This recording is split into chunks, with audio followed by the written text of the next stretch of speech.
Okay, it is 10 o'clock. I will call this Board of County Commissioners meeting to order. We will start with a salute to the flag, and I'd love our climate action supporters to lead us in the Pledge of Allegiance.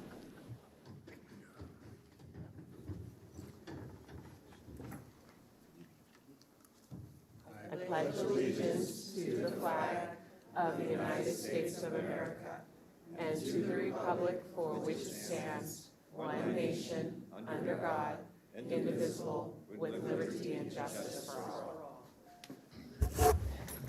Thank you so much. Madam Clerk, roll call. Alexis Hill, Chair. Mariluz Garcia. Clara Andriola. Present. County Manager Eric Brown. Here. Assistant DA Nathan Edwards. Here. I'm Jan Gallisini, your County Clerk. Madam, you have a quorum. Thank you very much, Madam Clerk. We will now move to item 3, public comment. Mr. Manager. Item 3 is public comment. Comment heard under this item will be limited to 3 minutes per person and may pertain to matters both on and off the commission agenda. The commission will also hear public comment during individual action items with comment limited to 3 minutes per person. Comments are to be made to the commission as a whole. Thank you, Mr. Manager. Madam Clerk, public comment. We have several people signed in, so I will call Great. 2 names. The second person, please queue up so that there's no delay between speakers. First up, we have Cliff Lowe, followed by William Mantle.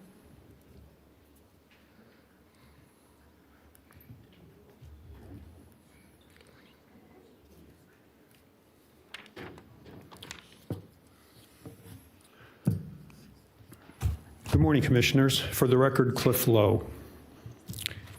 Am I glad that general public comment has returned early in commission meetings? Absolutely. Will it stay on the agenda where it is? I hope so. I also hope that if consideration is given to removing it from the start of the agenda, that each of you will have an opportunity to play a role in that decision. But I think that each of you also has a role to play in reducing the likelihood that public comment will again disappear from the start of the BCC agendas. You see, I am pretty sure that many, if not most of the individuals who provide public comment are people that at least one of you already knows. These people are your supporters, your partisans, your constituents. Now, obviously, you cannot control and should not be able to control what these people say. But what I am asking, begging each of you to do is request, implore that these people that you know in the clearest, strongest way you can to follow all the rules, including addressing their comments to all commissioners and not applauding the comments of others, which, by the way, is one of my least favorite rules. To not be hostile, no personal attacks and no threats, personal or general, and no statements like, if this does or doesn't happen, then I guarantee all hell will follow. And without question, not to harass any of your fellow commissioners, like following their cars or showing up at their personal residence. And if any of your people are uncivil or worse in their public comment or behavior, then please make a note and contact them afterwards, asking them to be civil in the future. And do what any public commenter can do. Just disagree without being disagreeable. No matter how passionate you are about something, you can get your point across without being hostile. I deeply hope that each of you will take this to heart and follow through as I am requesting, so that public comment remains available at the start of BCC meetings and helps rather than interferes with you doing the job that you were elected to do. And in case you can't read what is embroidered on the back of my hat, it says, "Make America Civil Again." Thank you. Thank you. William Mantle, followed by Thomas Daly. And I do have a document to distribute for Mr. Mantle.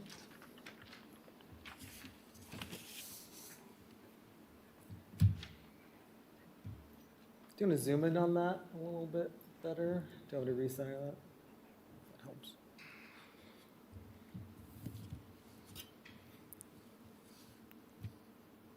All right, that's probably good enough. All right, good morning, Commissioners. I'm going to actually read from a script because I got a lot to say and I didn't want to screw it up.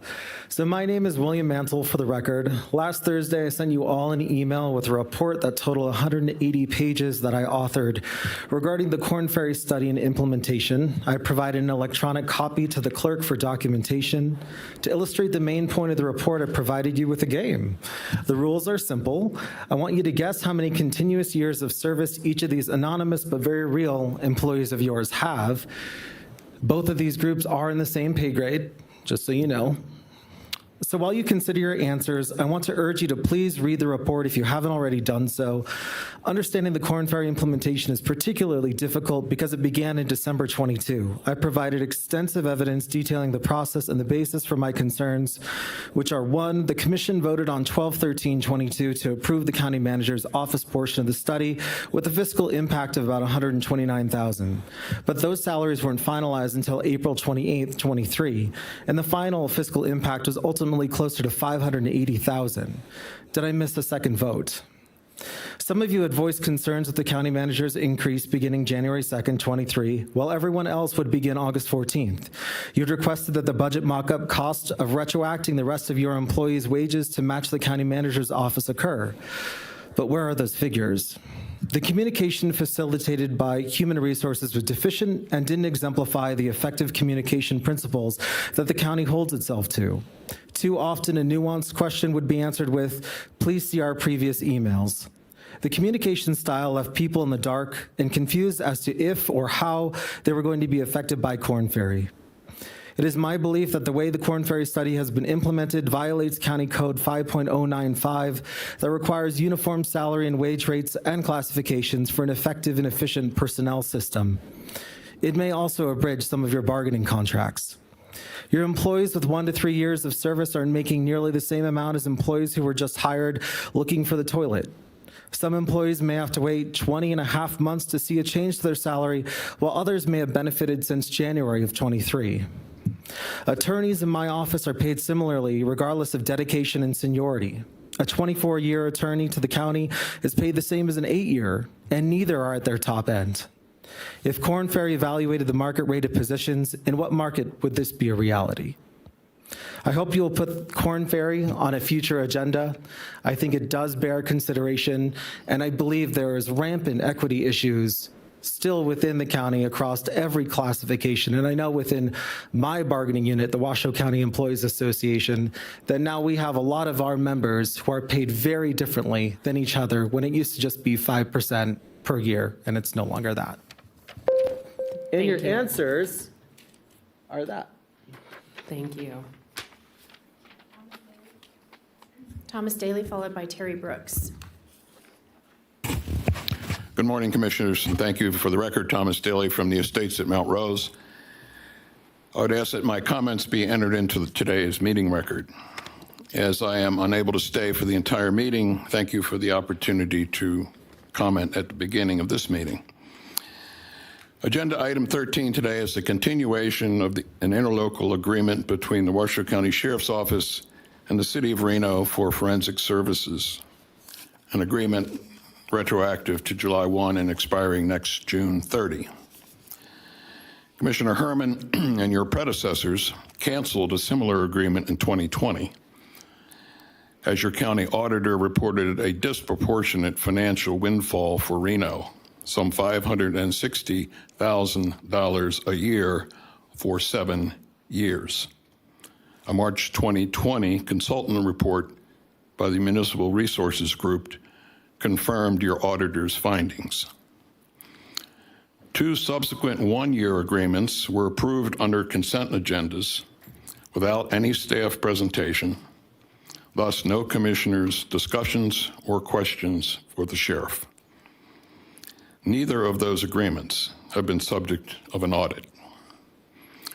Reno historically uses about $1.6 million a year in such forensic services, but was only obligated to pay $1 million a year to the county for the past 2 years and $1.5 million for fiscal year 2024. Today's staff report for the pending extension provides no details as to the financial disparity between Reno's payments and the sheriff's expenses to provide those services. The proposed agreement has no requirement for an audit. You have a fiduciary duty to see that our taxes are spent prudently. You cannot meet that duty based on today's staff report lacking an audit. I encourage you to direct the county auditor to audit this agreement and have the sheriff appear before you at the next meeting to update you and the public. Thank you. Terry Brooks, followed by Louis Sersasino.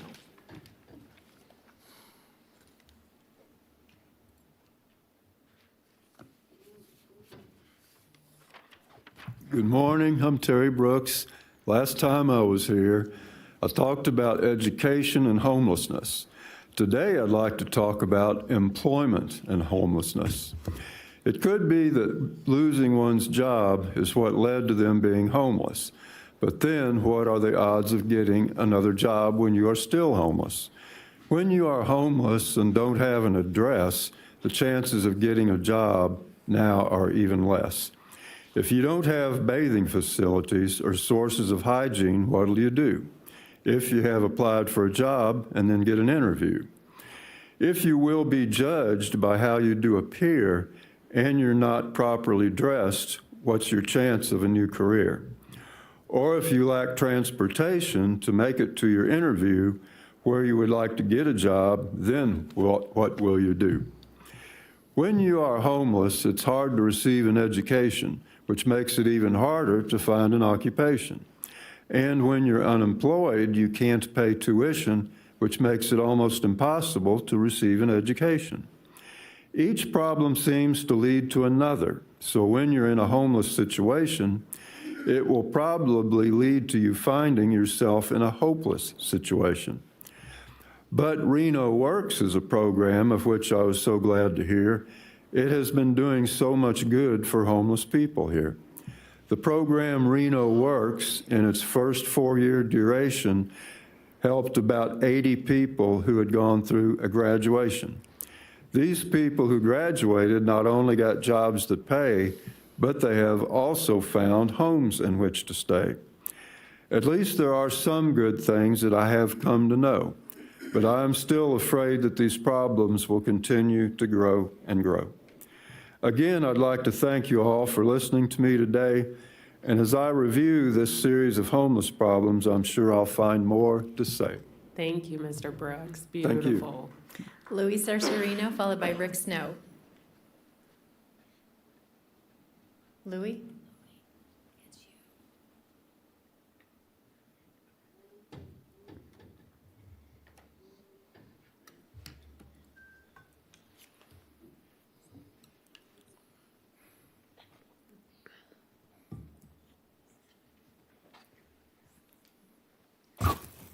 Good morning.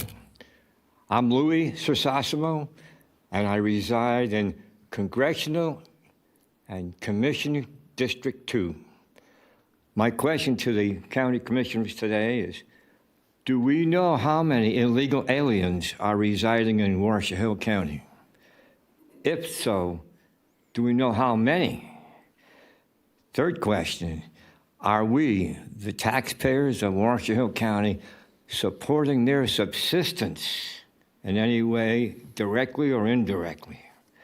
And finally, we don't have to tell any more details of what's going on in the Middle East. We have terrorists living right amongst us here in the United States of America. Hopefully not too many here in Washoe. But are you people in the Washoe Hill County Commissioners prepared to deal with issues similar to what's happening in Israel and the Middle East today? That's all I have to say. Thank you. God bless. Rick Snow, followed by Janice Jones.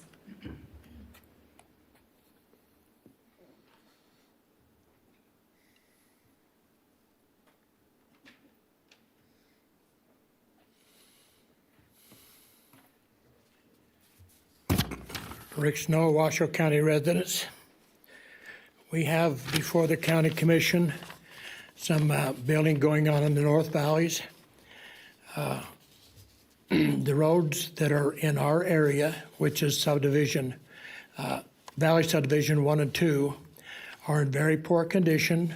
I've been trying to get for 9 years to get something done, and as yet, nothing has happened.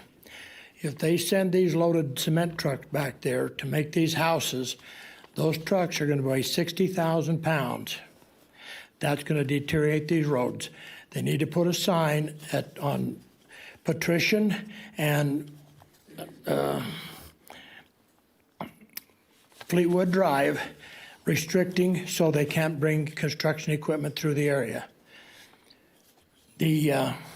On the north end of the new subdivision that's going to be built is a proposed road of Lear Drive that comes from from Stead over to Lemon Drive. Now, I have a book, a map book that was published in 2011 that shows that road proposed. So that's 12 years, and we haven't got the road yet. The other thing that's going to be a problem is this area has a sewage disposal plant that is at capacity. If they put in the 146 houses or whatever they're going to put in at that point, where's that stuff to go? Is it going to Stead?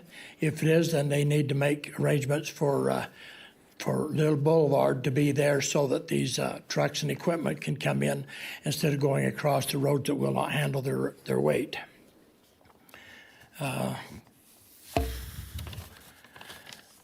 I believe that's all for today. Thank you. Thank you, Mr. Snow, and we'll have staff follow up with you. We appreciate that. Janice Jones, followed by Sandy Tibbett.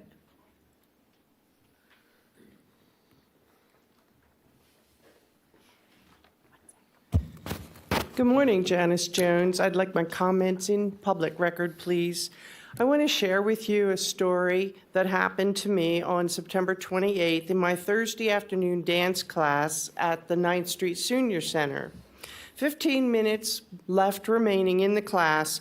4 staff members wheeled 2 large floor dollies into the room, filled high with supplies, unseated everybody against the wall, got the double-door storage supply room open, and proceeded to load supplies into the room.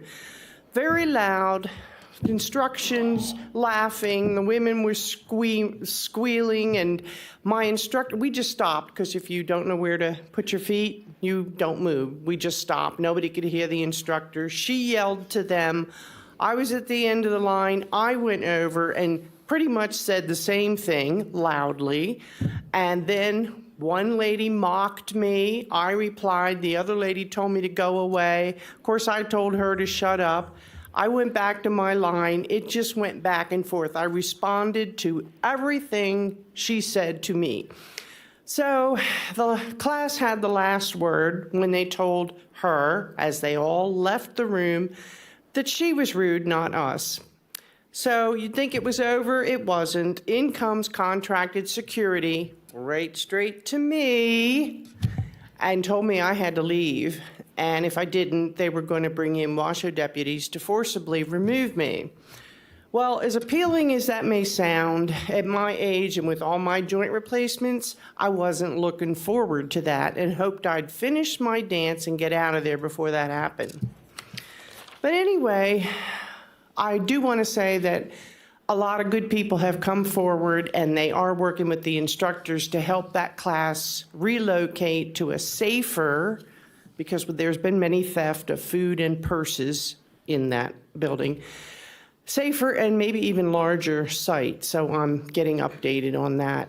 But on a side note, here's a story dated September 12th from our town, Reno, with a story about Rebel and Lori, who are happy homeless people now that they get to camp out every day at the 9th Street Senior Center because they hate CARES campus, and Lori wants it torn down. The staff at 9th Street makes them feel very welcome, and they even gave her a blanket and change of clothes. Well, I didn't get a blanket. I got faced with removal. And so I just want to say to tax-paying seniors, where are they going to go? Do you have another building for them? Because they're not going to get a blanket. They're just going to get faced with removal. Thank you. That's my story. Sandy Tibbet, followed by Janet Butcher.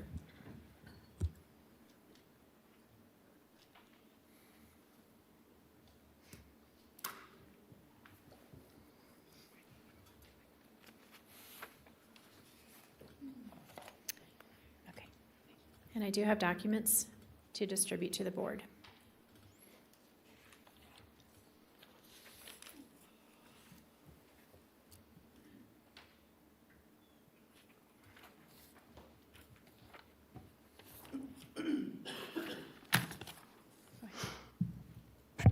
Janice is tall.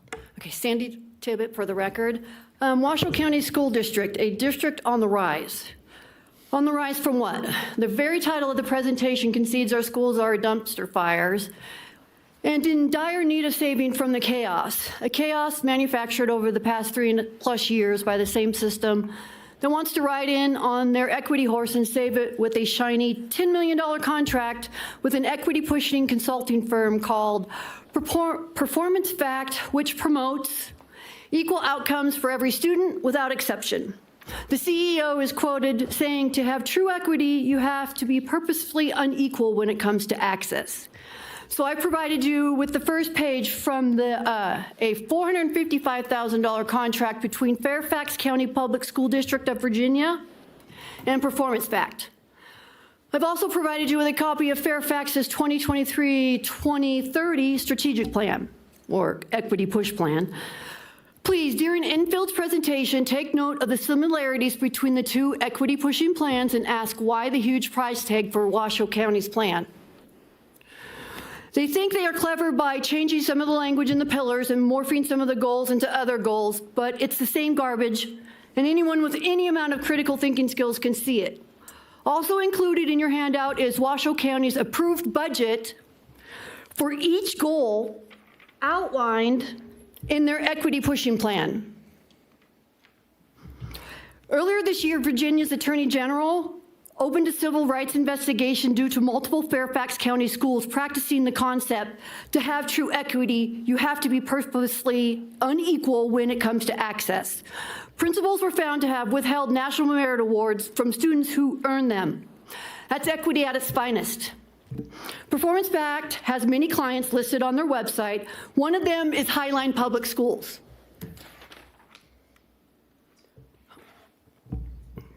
The same school district Susan Enfield came from. Coincidence? Must be another coincidence that Highline Public School District has the same promise as Washoe County School District with a similar looking equity pushing plan. You got the 4 pillars, the 5 goals, the promise up there. Original. There is no amount of money that's going to fix our school system without getting to the root of the problem first. The superintendent is on record stating that consequences do not change behaviors. Do you believe that? It's on record during school board meeting. President Smith agrees too. Until she addresses the discipline crisis, nothing will change. $10 million for equity is just adding fuel to the fire. Cameras in the classrooms would have been a better solution than a $600K panic alert system that was promised to be installed in August of this year. Maybe she can provide an update on it. Thank you. Janet Butcher, followed by Theo Nicholas.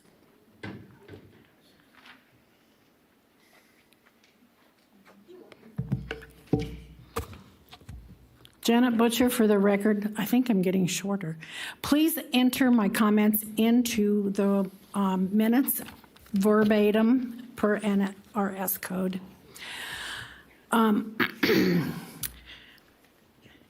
In August of 21, that's over 2 years ago, I brought up several times about illegal drugs, human trafficking. I've stood on the corner down in Carson City holding signs about human trafficking. It's getting worse. In fact, I hear that it's even happening now in our schools, right here in Washoe County. So hopefully that will be addressed today also. August 31st, which was International Drug Awareness Day, we continue to have an increase in overdoses. When the gentleman brought up about do we know who's in our community, I have to say that I agree with him, because do we really know? It has been reported, whether it's real or not.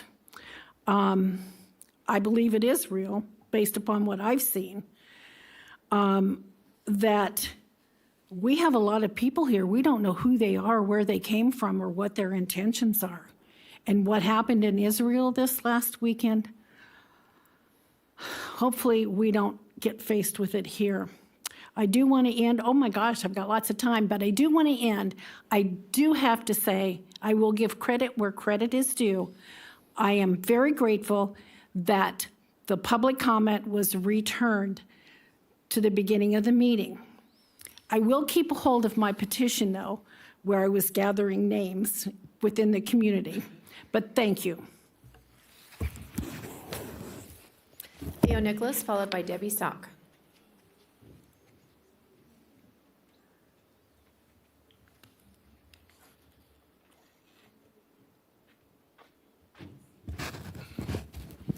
Good morning, Commissioners. My name is Theo Nicholas, and I come before you today as an applicant volunteer for the Washoe County Audit Committee.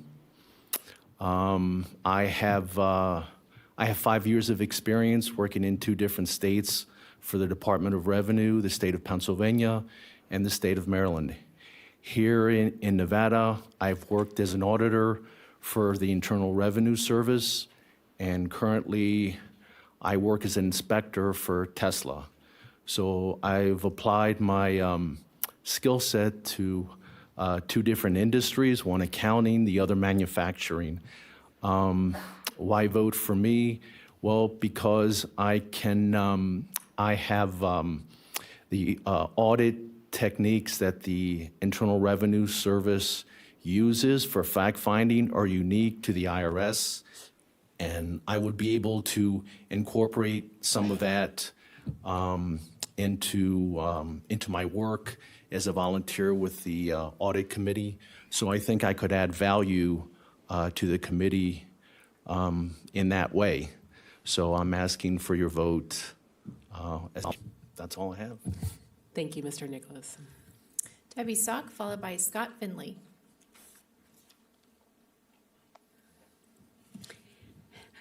Debbie Sock for the record. The presentation, which is item number 5, is a lovely fluff piece. But there are several questions based on definition. In the presentation, goal number 1, quote, aligned P3 strategy appropriate core curriculum, unquote. As a retired teacher and the mother of a teacher who has taught in Nevada and saw the standards at that time and was appalled, what are, quote, core, unquote, standards P through 3? Will a preschooler be able to recognize their upper and lowercase alphabet prior to entering kindergarten? Will first graders be beginning to read McGuffey/Bob books, reader-type books before going on to second grade? Will a third grader be able to read third grade level books with comprehension and fluency? All of that is not addressed in this presentation. Goal number 2, bullet point number 3. Unless federal law has changed, student success teams, AKA student study teams, are required at all grade levels when a student is struggling, not just beginning in 5th grade.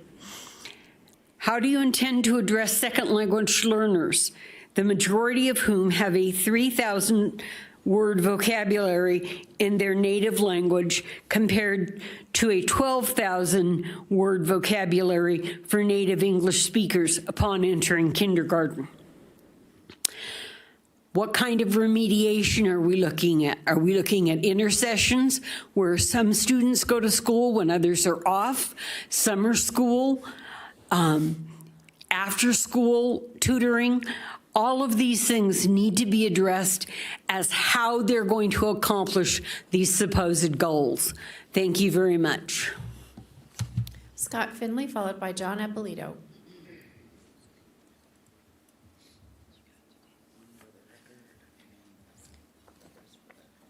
I do have a document to distribute when Scott speaks.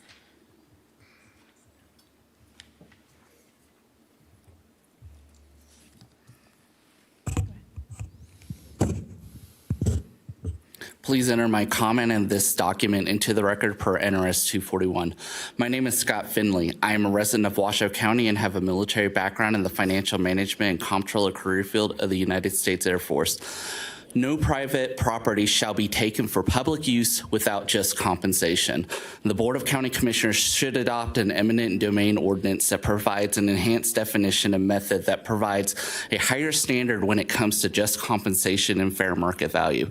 The purpose of eminent domain is to take private property and convert it into public use, making the land more productive and beneficial for the public. Pursuant to Article 1, Section 22 of the Constitution of the State of Nevada, just compensation shall be defined as that sum of money necessary to place the property owner back in the same position monetarily without any governmental offsets, as if the property had never been taken. However, it can be deduced that the value of property will always drop steeply in value whenever the government announces or even suggests that eminent domain will occur for a property, as the government is fixing and limiting what can be done with the property, which the flexibility and limitations of a property are ultimately what dictate its economic value. If the conversion of private property into public use is indeed more productive and beneficial for the public, then paying above market value for a piece of property should be socially acceptable. A way of properly evaluating such property and neutralizing eminent domain from being misused as a tool to inflate and deflate property values is by taking the yearly average value of the property over the past 10 years and finding the total average of those combined years. The calculated value should then be increased by 30%. Such an eminent domain ordinance would apply to agencies that fall under Washoe County's control, such as the Regional Transportation Commission of Washoe County. In the unforeseen event that the monetary amount calculated for just compensation somehow falls below standards established by NRS 34.112, NRS 37.120, or Article 1, Section 22 of the Constitution of the State of Nevada, then the eminent domain ordinance automatically cedes to the higher authority. While this method is not perfect in determining an exact just compensation, since it will always fall short of placing the property owner back in the same position as if the property had never been taken, it is arguably far more just than the current method, as this method takes into account government interference and manipulation of the market. For these reasons, I request that the Board of County Commissioners adopt an eminent domain ordinance that provides an enhanced definition and method for both just compensation and fair market value. Thank you. John Eppolito, followed by Matthew Wilkie.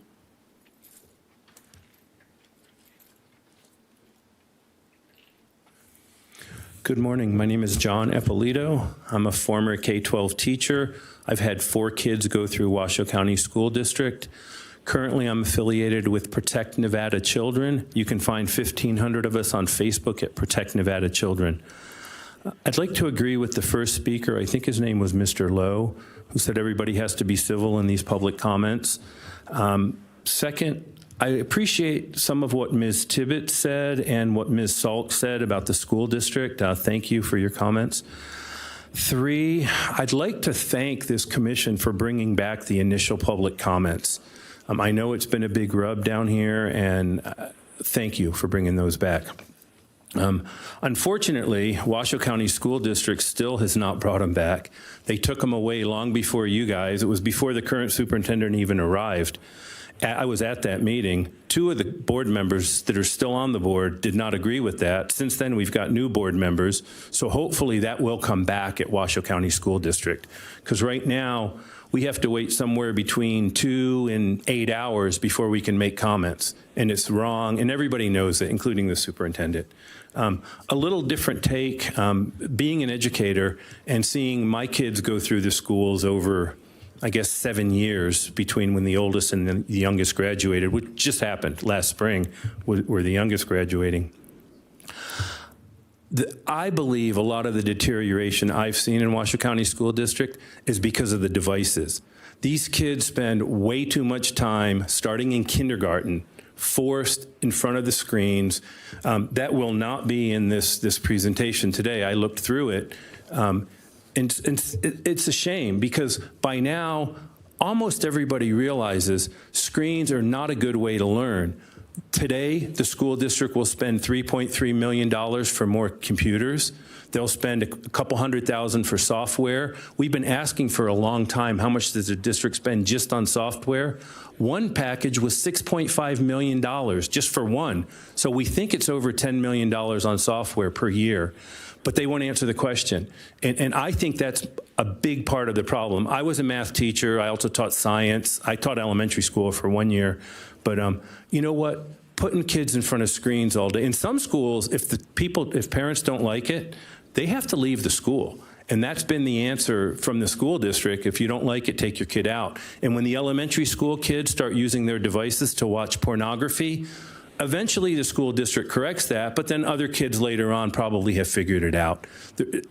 I have a little more to say, but not enough time. Thank you very much. Matthew Wilkie, followed by Roger Edwards.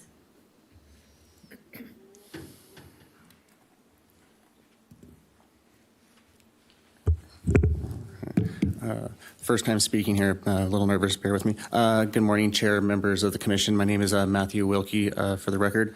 I'm here to express my deep concern regarding the current state of the county's homelessness portal, which I believe needs urgent updating.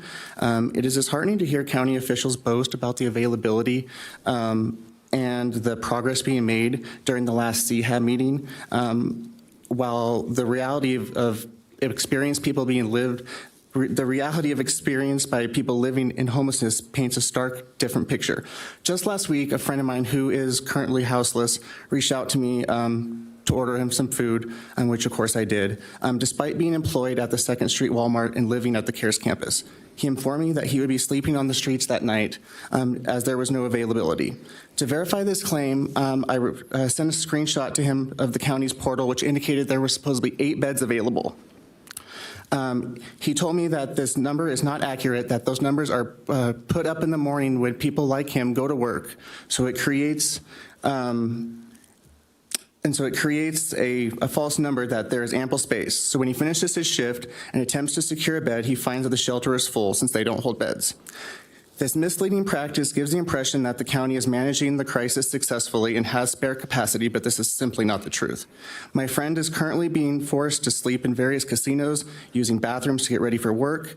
This is not acceptable for someone who is employed, who's trying to build to get better. How can anybody get better in these circumstances? I implore the Commission to take immediate action to rectify this issue. It is crucial that the portal is accurately reflects real-time availability. It ensures that individuals in need are not misled by false information. Additionally, I urge that the CHAB also be instated to at least once monthly, once again, recognizing the value of community input and tackling this issue. The well-being and dignity of our fellow community members should be our utmost priority. We need to work together and provide real support opportunities and pathways out of homelessness, regardless of their circumstance. Thank you for your time. Thank you, Mr. Wilkie, and we'll have staff talk to you before you leave. Roger Edwards, followed by Tracy Thomas Hilton.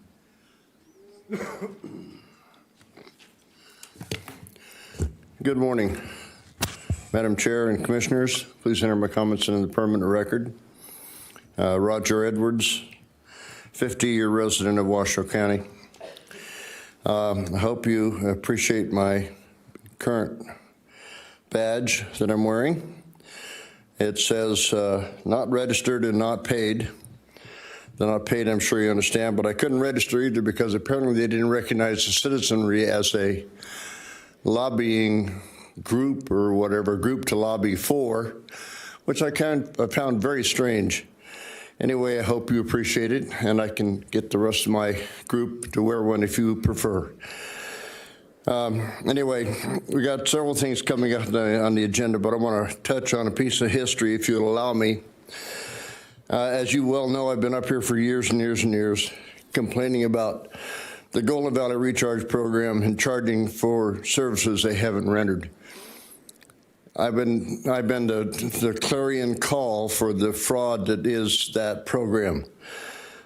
And just last week, I got another late notice on my recharge bill that I quit paying. Somebody's not getting the message. 7 years plus now I've been complaining about this program. And I got another late notice. Come on, folks.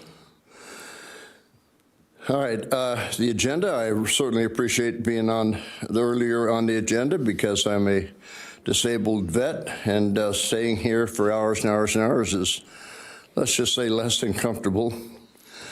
So I appreciate your reconsideration to this. And then moving along, you'll probably hear about the item in Gerlach. The General Improvement District is asking for a agenda change or a modification to the zoning to allow even more houses on 5 pieces of property or more that they're trying to expand and into like 100 and something developable lots. And first of all, they're a public utility. They shouldn't be developing property at all. That's not their job. It's not their charter, and they shouldn't be doing it. So please think about that. Item 5 here, the new processes that the school board is talking about. I've been over there for years also. Not as much as here, I enjoy it here better. But anyway, they also did away with their first public comment. But they also are spending $500,000 on a new program to deal with the quality of education that they refuse to just go back to traditional education. Thank you. Thank you, Mr. Edwards. Love the badge. Tracy Hilton Thomas, followed by Penny Brock.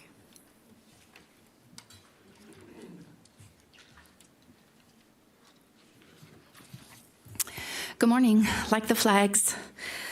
Leviticus 19:17. Rebuke your neighbor frankly, so you do not bear a sin because of them. In other words, if you see something, say something. Do not bear the burden of not alerting someone when you know what they are doing is wrong. So I'm here to alert you on a few items of note. Once again, on item 7F1, with giving away Washoe County grant funding to non-county personnel. Is no one going to even ask who these non-county personnel are? Are they informants? What other agency is receiving this? Aren't we allowed to at least know that much? As a former staff member, I appreciate the luxury of funds for travel and training because it was rarely approved for employees. Great news on item 12. I'm guessing they've expanded it into the vacated corners portions of the building, which is a very, very, very, very old building. And I'm sure the closets for the network connections will be dramatically improved. I am also pleased to see in item 16 that the cost to print the sample ballots for next year's elections were reduced by 40%, almost $200,000. I am now asking for a commitment from you to return Washoe County elections to compliance with Nevada and national election laws. The manager has already demonstrated unwillingness to make this commitment to the citizens, so I am asking you to. For this same reason, I'm also asking for a commitment from you to truthful, accurate, and transparent elections. Washoe County voters are owed counting, tabulating, and recording of only legal votes cast by legal Americans residing at legal residence, as well as their vote counted and recorded exactly as they cast their vote on their ballot. I also like to address the alleged email from your communications manager to the governor regarding the candidates available for appointment to District 4 back in March. If that email does exist, then Ms. Drysdale clearly did not conduct any research before her rush to use her position to influence a decision.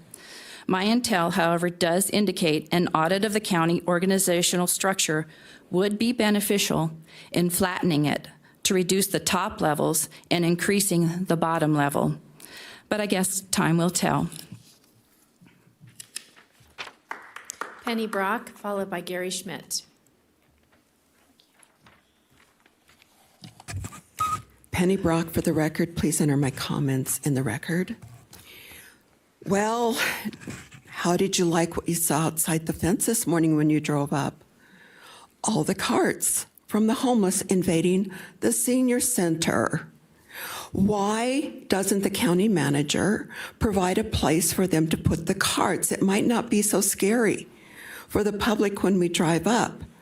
That should be his job. Find somewhere to put those carts that are not visible, and they shouldn't be hidden behind the senior center. The fact is, Washoe County is already spending $88 million this year for 1,700 homeless and indigent. The senior population is the fastest growing demographic in Washoe County at over 110,000 in 2023.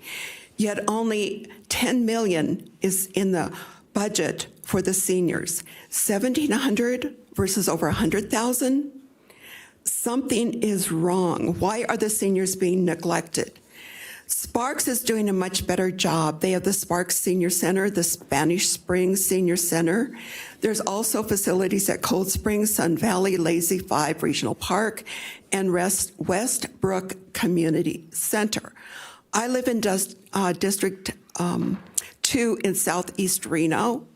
Southeast Reno, Southwest Reno, Northwest Reno has nothing for seniors. We could at least be using the libraries for lunch for the seniors and for activities. That is an option. So that's a proposed solution, to have senior lunches and activities at the public libraries. We're paying for it. The Washoe County Library is already providing activities for seniors, and the libraries are already a place for additional utilization. Also, why are Washoe seniors being served that isn't fit to eat? I took a look at Las Vegas. Their luncheons are being provided by 3 Squares. 3 Squares is also providing in 2 rural counties. Why can't 3 Squares come up here or have expand their businesses into Washoe County? I would encourage you that when you take a break, go outside and look at all the carts and the homeless lined up along the streets. Something has got to be done. We've got laws in the books about loitering and nuisances. We're providing for the homeless at the CARES campus. Something needs to be done to solve this problem. They're right outside at your back door, steps away from our county manager. He's responsible. You hired him to address these kinds of issues. Thank you. Gary Schmidt, followed by Nicholas St. John.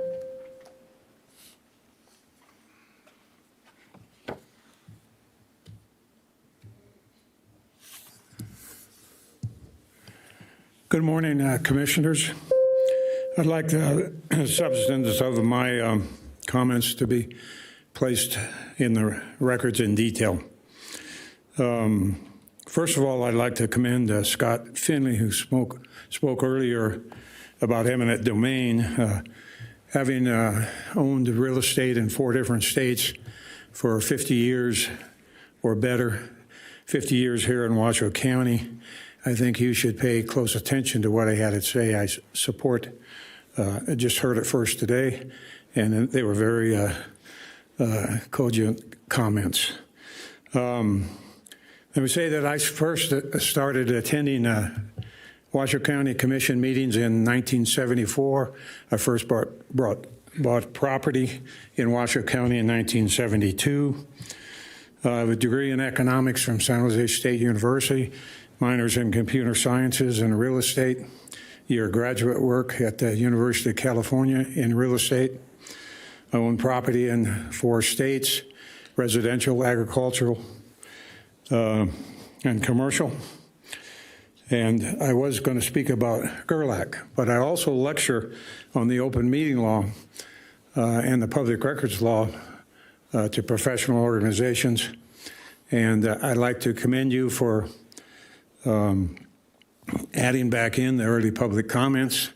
I did a study 3 months ago about that this in the school district here were basically the only organizations, public bodies in the state that didn't have early public comments. I know it's you're now more than in compliant with the law because you now have public comments beginning and ending, and on all action items. That's not required by law. I think it should be. I suggest to this body the next time you have a bill draft request, put it in that this method, early public comments and comments prior to the closing of the meeting and on all action items become state law. GERLAC. I have a diagram here, or map, which comes out of the master plan, which shows you, this right here is subject property that the GID owns and is illegally attempting to develop. NRS 618 gives the GIDs what authority you could grant to them, and nowhere in it is included to go into the development of commercial or residential or industrial property, and that's what they're attempting to do. This is what they're attempting to do. This will be on the record, and I guess my time is up, but you'll hear from me again. Thank you. Nicholas St. John, followed by John Briscoe.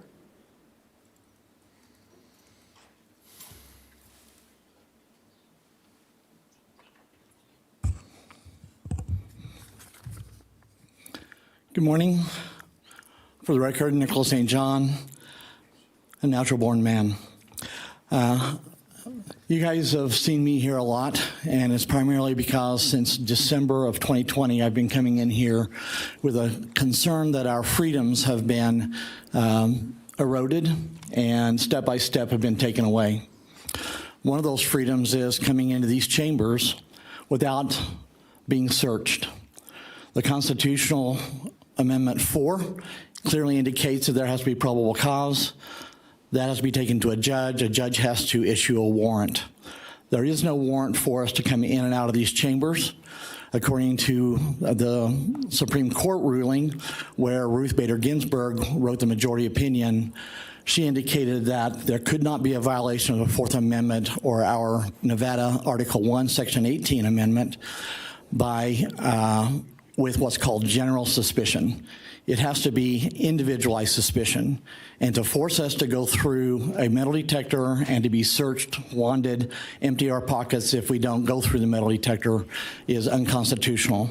And so I'm here today to demand that you remove this unconstitutional breach of our rights for being searched and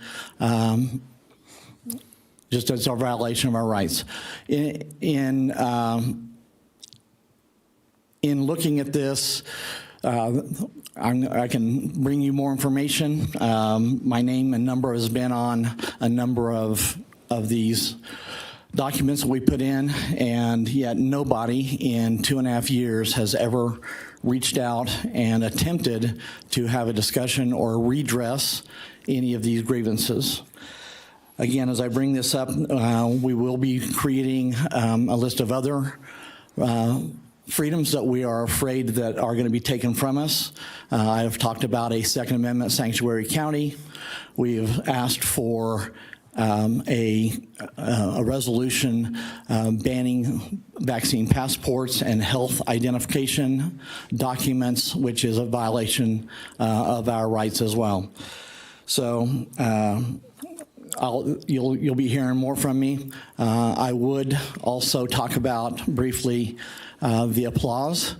And if we clap after someone says something that we agree with, according to the law and the First Amendment rights, unless it's been challenged in the Supreme Court, it is still protected, and applauding after somebody we should not be chastised for or penalized because we agree with it. We applaud for maybe 3 to 5 seconds. That's hardly disruption of a meeting. John Briscoe.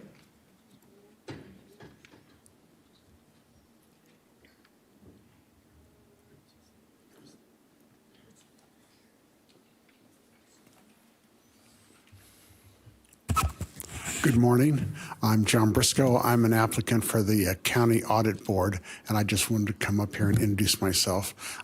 Maybe you got a chance to read my application, maybe bedtime last night to put you to sleep, I don't know. But anyway, I've served on lots of boards and commission. I'm a retired CPA, and I'd be pleased if you would appoint me to that board.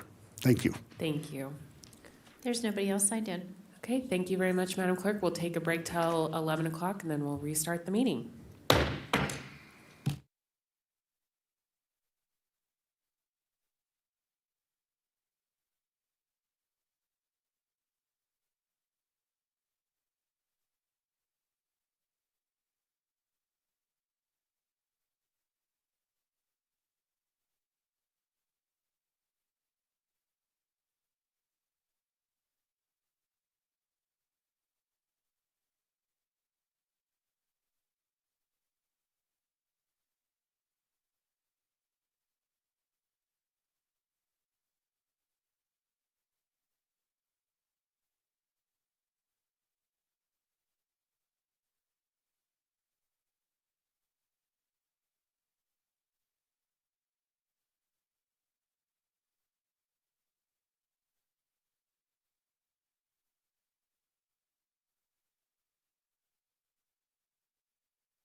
Okay, it is 11:01. We'll bring back to the County Board of County Commissioners meeting to order, and now we will go to item 4, Mr. Manager. Okay. Item 4 is Commissioners and County Managers' announcements, reports, and updates to include boards and commissions updates, requests for information, or topics for future agendas. Thank you, Mr. Manager, and looking to the board, Vice Chair Herman, you're first. Okay, thank you, Madam Chair. I just wanted to thank everybody that spoke in public comment, and we got a lot of work to do, don't we? Thank you.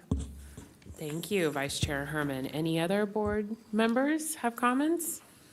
Commissioner Clark. Thank you, Madam Chair. I thought it was very informative this morning, public comment. There's a lot of questions that came up from the folks that made public comment. I couldn't agree with Cliff Lowe more with public comment should be civil and people should be respectful and their thoughts, share their information with the commissioners. Unless we know about a problem, we really can't address it. I think we're not mind readers up here. I thought William Mantle made some good points, and I think that needs to be on the agenda. I think we need to have a meeting with him and have him make a presentation and give him more than 3 minutes to explain his positions. So I'm asking that William Mantle make a presentation to the county and have it on the agenda in the future. Thomas Daly brought up some good points about the city of Reno. Talks about 7 years at $500,000 each. Looks like about $3.5 million that should be audited. You know, we need more information. I'd like to see that on an agenda item. I'd like to find out a bit more about what's taking place with that particular item that Thomas Daly talked about, item 13 on their agenda. Thanks to Terry Brooks. He always gives us some good comments. I'm interested in what Jan Jones had to say.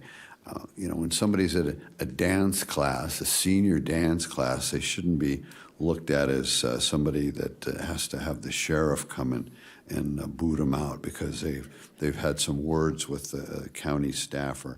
I think that was retaliatory. It sounds on the surface. I wasn't there, so I don't know, but it sounds retaliatory when somebody has words back and forth, and the next thing you know, somebody's sicking a security guard, and the security guard's threatening to do something even further along the lines of law enforcement. I don't think that's right.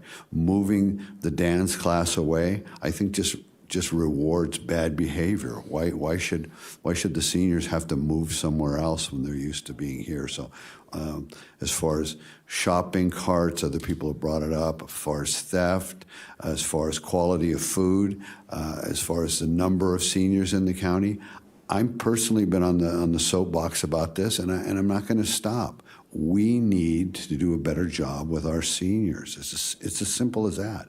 We need to figure it out. This Friday, I'm taking a tour down to Douglas County to look at their senior center. I've been to Carson City Senior Center 2 or 3 times now. I'm looking at other municipalities within our region that all seem to be doing a better job with less money. So we need to call it research, call it stealing good ideas, call it whatever you want to do. We need to find out how to do better for our seniors in this county. And it's as simple as that. I'm not going to stop on that quest. So we've got to have, the food doesn't look appetizing. I've eaten lunches at all of these senior areas, Cold Springs, Sparks, Spanish Springs here. It's not good. I challenge all of the county commissioners to eat that lunch. The next time we're here and we have, usually when we have a break here, the commissioners are served some sandwiches up there. Let's get the senior lunches served here. Let's see if you like that. Let's see if you'd serve that to your family, your loved ones. Okay, so that's I'd like to see that happen. If we have to, and I understand the contract is available it's open to renegotiation, let's renegotiate it. If we have to spend a few dollars more $1 more, whatever it takes to get to the next level of quality. Let's make this pleasant to look at, the plating of this, and let's make it something that tastes like something you'd want to eat. It's not good, I'm telling you. And I know food. You can tell by looking at me. All right. So it's not good food. We need to upgrade that, and I'm working with folks at the county to figure out how we can do that. Okay. So Jan Jones in the dance classes, we need to look into that. We need to find out what took place there. The county, and I'm not saying that they aren't doing it because I want to investigate this, but we need to the county employees need to treat the seniors like Nordstrom service over there. We need to have good quality service, and that should be all departments. All departments should strive to make county citizens feel welcomed and help them instead of if criticizing and mocking and that type of thing that shouldn't be tolerated. Okay, John Ippolito did some good, brought up some good points. Public comment at the school board and the software costs. Matthew Wilkie talked about the CARES campus. We need to bring this back again and bring it up as an agenda item. Figure out a better way to manage the beds. I don't know. I presume most of you have bank accounts. I guarantee the bank knows how many dollars and cents go in and out. How come we can't manage the beds? How come we can't understand how many beds are available? I think it's most important that the folks who work, the working poor, the working poor that are using the CARES campus as a place to get cleaned up and go to work, should have some kind of priority over and some kind of way to reserve a bed. There's got to be a way that if I go to work, do I know I'm going to have a place to sleep when the job is over for the day, or should I not go to work so I have a place to stay? It's illogical to think that it's more important to stay on your bed all day and guard it than leave and go to work and try and make some money and try and get yourself your own place. So there's got to be a way to monitor and better control and have a better accounting of how many beds are available, and make sure that prioritization happens for people who are working. I think that's just something that we should look into and figure out a way to fix. Come up with a better way to do that. All right. And Penny Brock brought up a lot of issues with the seniors. The shopping carts. There's 110,000 seniors in the county. We need some senior centers and at branch locations at maybe the libraries. There's got to be a way to make that work. Gary Schmidt spoke, and believe me, if you ever get a chance to listen to a lecture that Gary does, I mean, this guy's like a college professor. He really knows public records and meeting law backwards and forwards. He's been a self-taught student of that for the last 50 years, and he's very informative. So if you get a chance, I recommend listening to Gary Schmidt. And thank you. Thank you, Commissioner Clark. Commissioner Andriola. I just wanted to thank the chair and thank the commission for bringing public comment back. It certainly was really great to listen today to the civility and the professionalism and really understanding the needs of citizens, and I'm grateful that it's been restored. I also am very grateful too to the county manager in terms of following up on several points as public comments are made. And I'm wondering if there might not be an opportunity for us to get a follow-up on the issues that are brought up so that we have an opportunity to just follow some of the points that many of the folks not only have brought up today, but in the past and certainly in the future. I just wonder if there's a system that I know that staff actually reaches out and follows up on many of the comments or situations that are brought to the attention of the commission. And I just think if we had a follow-up for that, that would be really helpful. And I'd appreciate if there was a way to look into that. I don't want to necessarily burden staff with additional work, but the fact is that the system that's in place is to actually reach out and follow up. And so I think giving the commissioners that opportunity to understand how that's been approached and then what the progress is. And of course, obviously solutions are wonderful. So I'm wondering if we could look at that as a process. Thank you. Thank you, Commissioner Andriola. Do you have anything, Commissioner Garcia? Okay, I just wanted to say it was great to do the NACO conference with my fellow board members in Elko to speak to other county commissioners around the state and find that we have very similar issues, even though we have very different counties.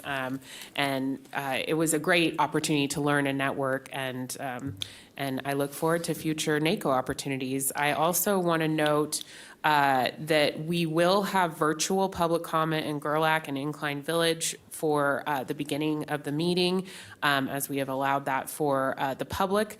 It just was not able to be agendized for today, so I know that some folks in Incline were messaging me that they were at the library, and sadly today we couldn't do it, but we will continue it at the next meeting. With that, Mr. Manager, do you have anything for us? I do, Madam Chair. A couple Okay. of things. First of all, this is the first board meeting of the month, and so as per usual, there is, in terms of boards and commissions openings, we have 2 for the Law Library Board of Trustees. 1 is for an attorney. 1 is for a non-attorney position. So if anybody knows of anyone that might be interested in serving in that capacity, this particular opening closes on Halloween. It closes October 31st. Ooh, spooky. So a couple of weeks for that. Second, I believe the clerk has an item to distribute to the board. You are all aware that we're challenged, and we have been challenged since the pandemic, with foster care homes. On November 4th, our Human Services Agency will be doing a Have a Heart open house. So for anybody that is interested in finding out more information about foster care, how it works, how you get certified, what are some of the considerations, this is a great opportunity to find out more information. So I want to encourage folks to avail themselves of that if it makes sense. I want to congratulate our communications group at the International City and County Managers Association Annual Conference in Austin last week. We received an award from Zen City for best project implementation of their platform we use, and this is from over 350 jurisdictions that are served by Zen City. So it's kind of a big deal. Congratulations to them. And then lastly, Madam Chair, I wanted to announce that we will be taking the Tuesday, October 24th BCC meeting time and using that for a strategic plan workshop that'll be held at Sparks Library 9 a.m. on Tuesday, October 24th. More information forthcoming. Thank you, Mr. Manager. Are there any changes to the agenda for today? Are we? No. Okay. Great. And I forgot to mention, I know that folks are really enthusiastic about public comment at the beginning of the meeting, but we also have e-comment, and it's really exciting to read those comments. And I know that this board takes those just as seriously as folks who can come in to public comment to the Board of County Commissioners. So thank you. With that, we will go to item 5, Mr. Manager. Item 5 is a presentation by Dr. Susan Enfield, Washoe County School District Superintendent, on the district's 2023 through 2026 strategic plan. The presentation will include a review of strategic plan process, the district's promise, and the 5 established goals, which focus on a strong start for students, student voice advocacy, and safety and belonging academic growth, and empowering students for the future. Welcome, Dr. Enfield. Thank you very much. Yes, welcome. Thank you. Thank you. I appreciate this opportunity. Thank you for having me. I have promised Chairwoman Hill that I will keep this under 10 minutes so that I can open it up to any questions you may have. So I will jump right in. I will let you know that you do have a copy of the plan there for reference. And with that, obviously the theme for our plan is that we are WCSD and we are a district on the rise. Quick snapshot of who we are. I don't think this will be totally unfamiliar to any of the commissioners here, but we grew by one school this year when we opened J. Wood Raw Elementary. So we are now at 103 schools and a little over 60,000 students. We're still seeing some declining enrollment, and that's a trend that we're seeing locally and nationally. And we continue to grow in our diversity, and we continue to, I think, attract some of the best professionals in the business. So really quickly, our strategic planning process was a months-long endeavor. It really kicked off in January and went through June, which is when the board adopted the plan. And we had multiple working groups and planning teams that took time. These were community members, leaders, students, families, staff, who really came together to identify what they felt our big goals should be over the next 3 years. And so this represents the culmination of all of that work. And this work rests on our promise. And just to give you a little bit of context, as a former teacher and district administrator, I always felt that it was important to know all of my students by name. And so as I became an administrator, I said, I think it's important that we know our students by name and need. But when I went to my prior district, we were talking about how do we also focus on the strengths and assets of our students. And that's how this promise was born. And I have yet to meet a mother, father, grandparent, guardian who didn't want to know that when they sent their child into our schools, that their child is known by name, a name pronounced correctly with respect and affection, by strength, because all of our students bring strengths and it's our job to untap those, and need. What is it that they need in order to be successful in school and beyond, so that when they graduate, they are prepared for whatever future it is they choose for themselves.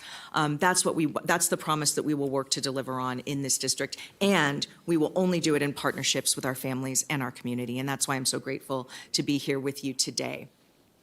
So we have 4 pillars and an overarching theme that you will also see reflected in the goals. One of our goals is actually safety and belonging, but our trustees felt, and I agreed wholeheartedly, that safety and belonging was so important that we wanted it to be the overarching pillar, if you will, to guide the plan. And so obviously we're a school system. We're about standards-aligned, high-quality instruction.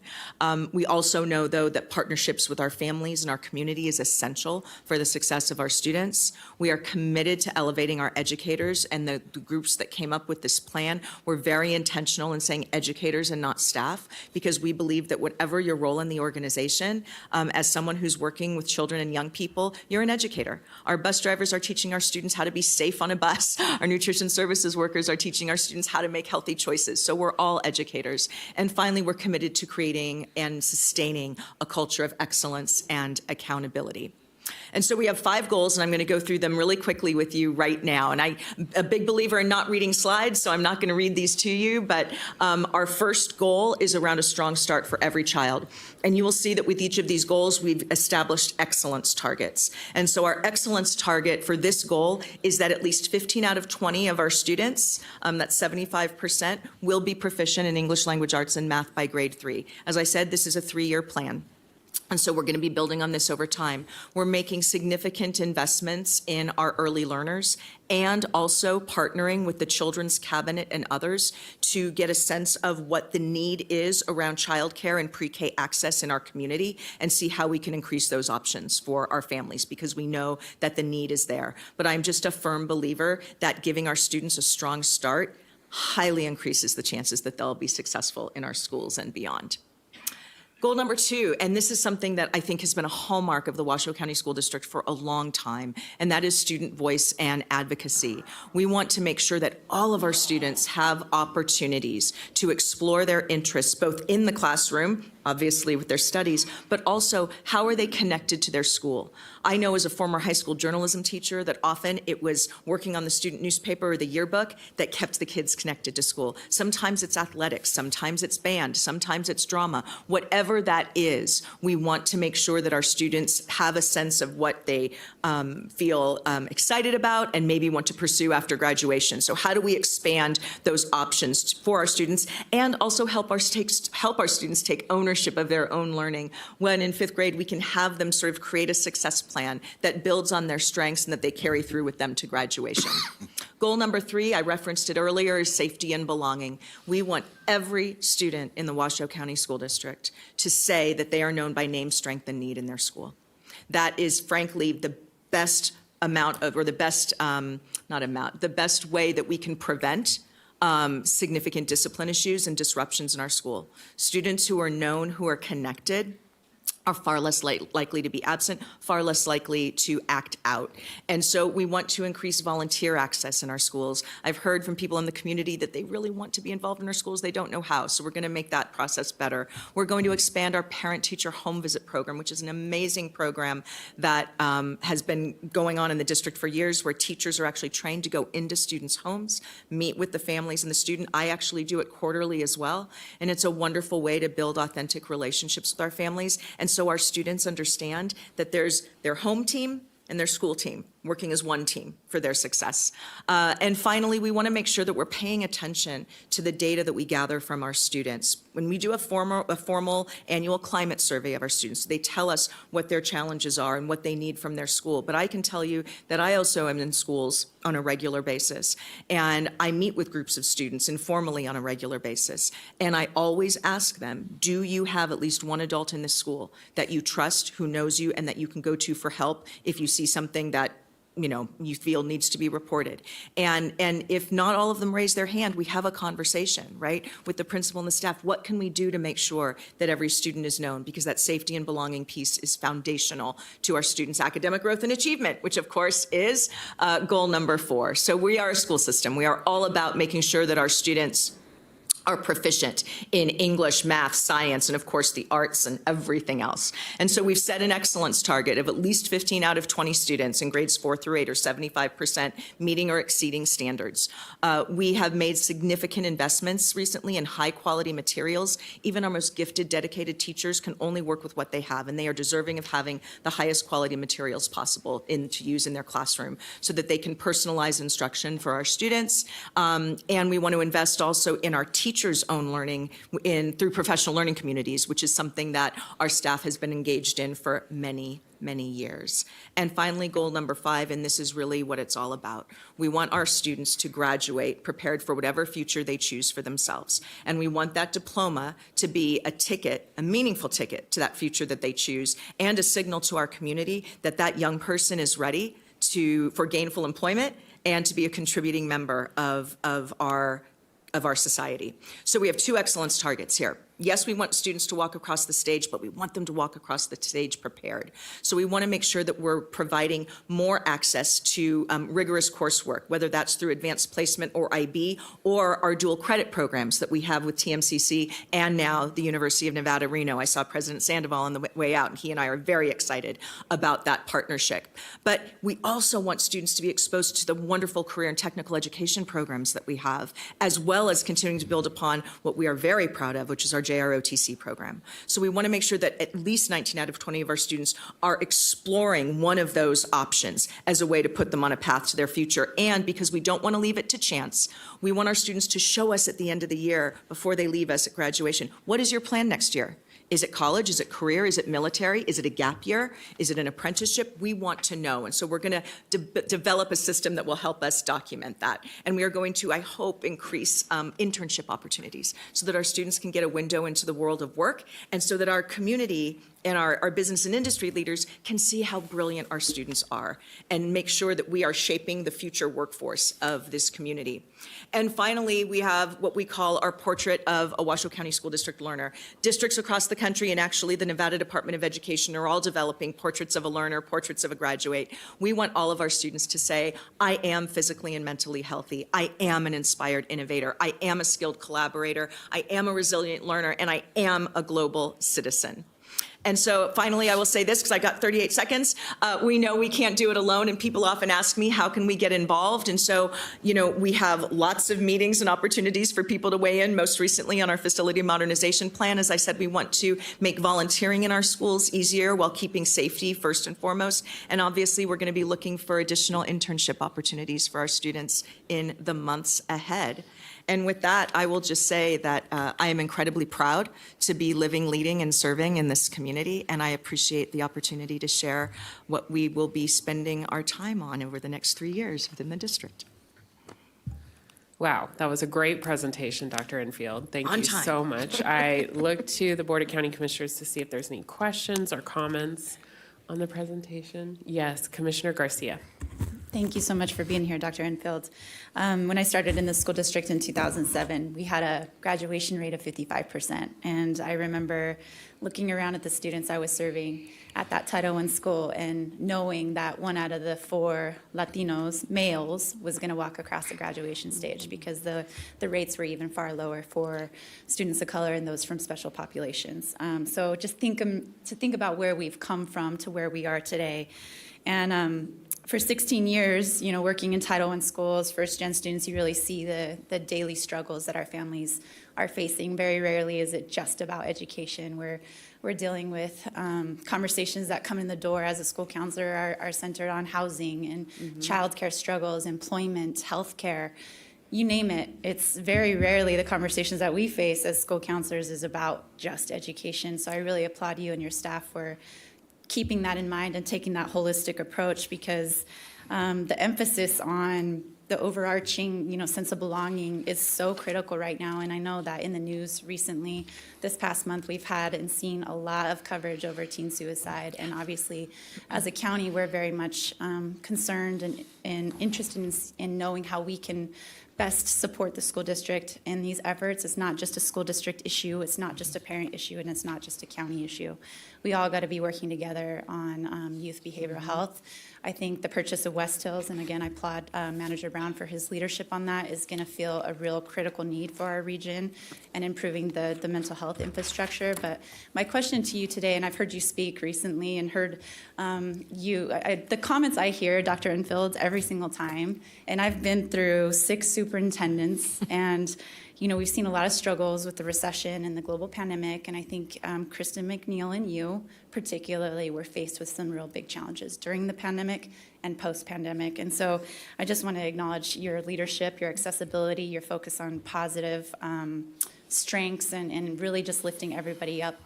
But in your perspective, what can we be doing, or what do you see coming on the horizon for this specific issue about teen suicide here in our region? Thank you, Commissioner Garcia, for raising that. I get asked often, what is it that I lose sleep over? And losing a child or young person, particularly for any reason, but particularly to suicide, is what I lose a lot of sleep over. And we've had far too many in my short tenure here as superintendent. And you are right that this is bigger than the school district issue. At the Youth Mental Health Summit that was held recently, there was a lot of conversation about this. I actually am talking with our team, and we have an amazing team under the leadership of Dr. Paula Marca and Catherine Loudon, who provide tremendous supports to our students and staff in our buildings. And yet, we know it's not enough. So I am very open and eager to have conversations about things that we could be doing differently, ways that we can partner to ensure that we don't lose another young person. I will say we have taken some concrete steps. Number one, we have invested in Care Solace, which is a portal that any of our students, staff, families can go into to get connected with a local provider. And they can say, here's my issue. My issue is substance abuse. My issue is suicidal ideation, whatever that is. And I think within 3 days, they get connected with someone locally who can help them. It takes some of the stigma out of it for people who don't feel comfortable talking openly about those issues. And we also hope it increases availability and access in a more timely manner. But that's just one thing that we know is out there that we can offer. But there's more that we can do. And one of the things that the young people at the Youth Mental Summit talked about was we still have work to do to take the stigma away from the struggles that our young people are having. And I, quite frankly, feel very strongly that as the adults, we need to model that. And so I think it's important that our adults in school and that us at the district say, you know, I know it sounds a little hokey, but it's okay to not be okay. But, you know, how we face adversity, how we struggle, how we acknowledge when we're not doing all right, and how we overcome it, how we reach out for help, and that there's no shame in reaching out for help, and that tomorrow's a new day. But I think that our young people want to be engaged in those conversations with us in more real ways. And so I'm talking with staff about how we can do that across all of our buildings right now. Thank you, and just know that you have our support. And the two things that people say when I mention your name or they mention your name is, number one, we're so lucky to have you, and number two, we can't lose you. So thank you for your service. Thank you, Commissioner Garcia. Commissioner Clark. Thank you, Madam Chair. I've got a couple of comments. One is more of a practical comment. I just wonder. I always watch every year the national spelling bee competition, and I just wonder why it is foreign-born people, foreign-speaking people.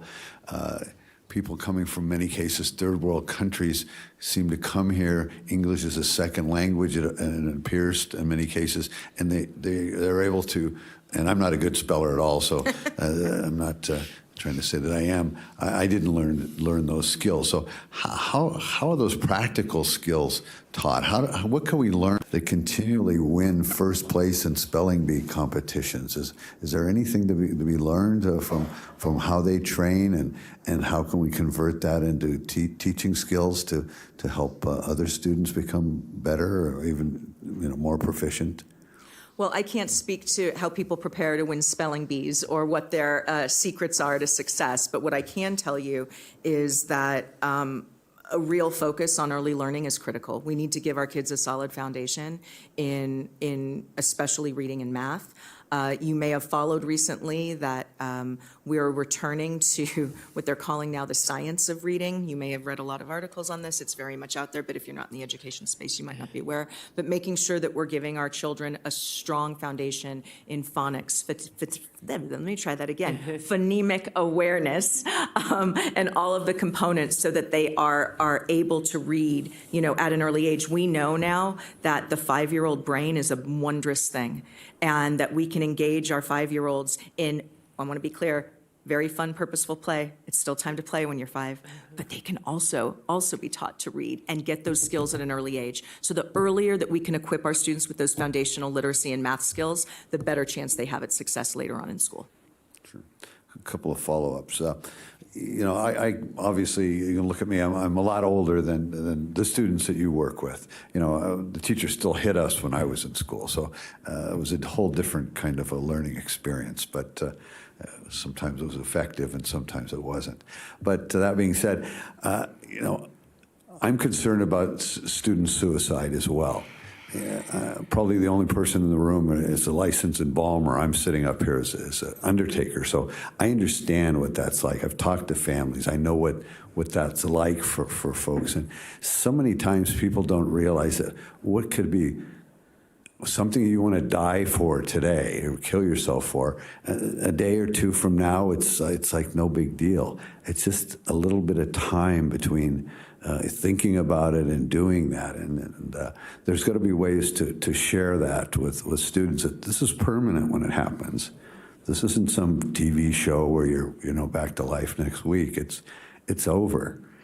And to that point, when, again, much older, we didn't have safety belts when I was growing up, so nobody wore safety belts, no big deal. They didn't even come in the car. So when my daughter was about 5 years old, California Highway Patrol had some real graphic pictures in the lobbies of of an office down in San Juan Capistrano. I'm sure they're not there now, but they were situations where people didn't have their safety belts on and died, in black and white. You look at these pictures. So I took my daughter down there, 4 or 5 years old, and showed her the pictures on the wall.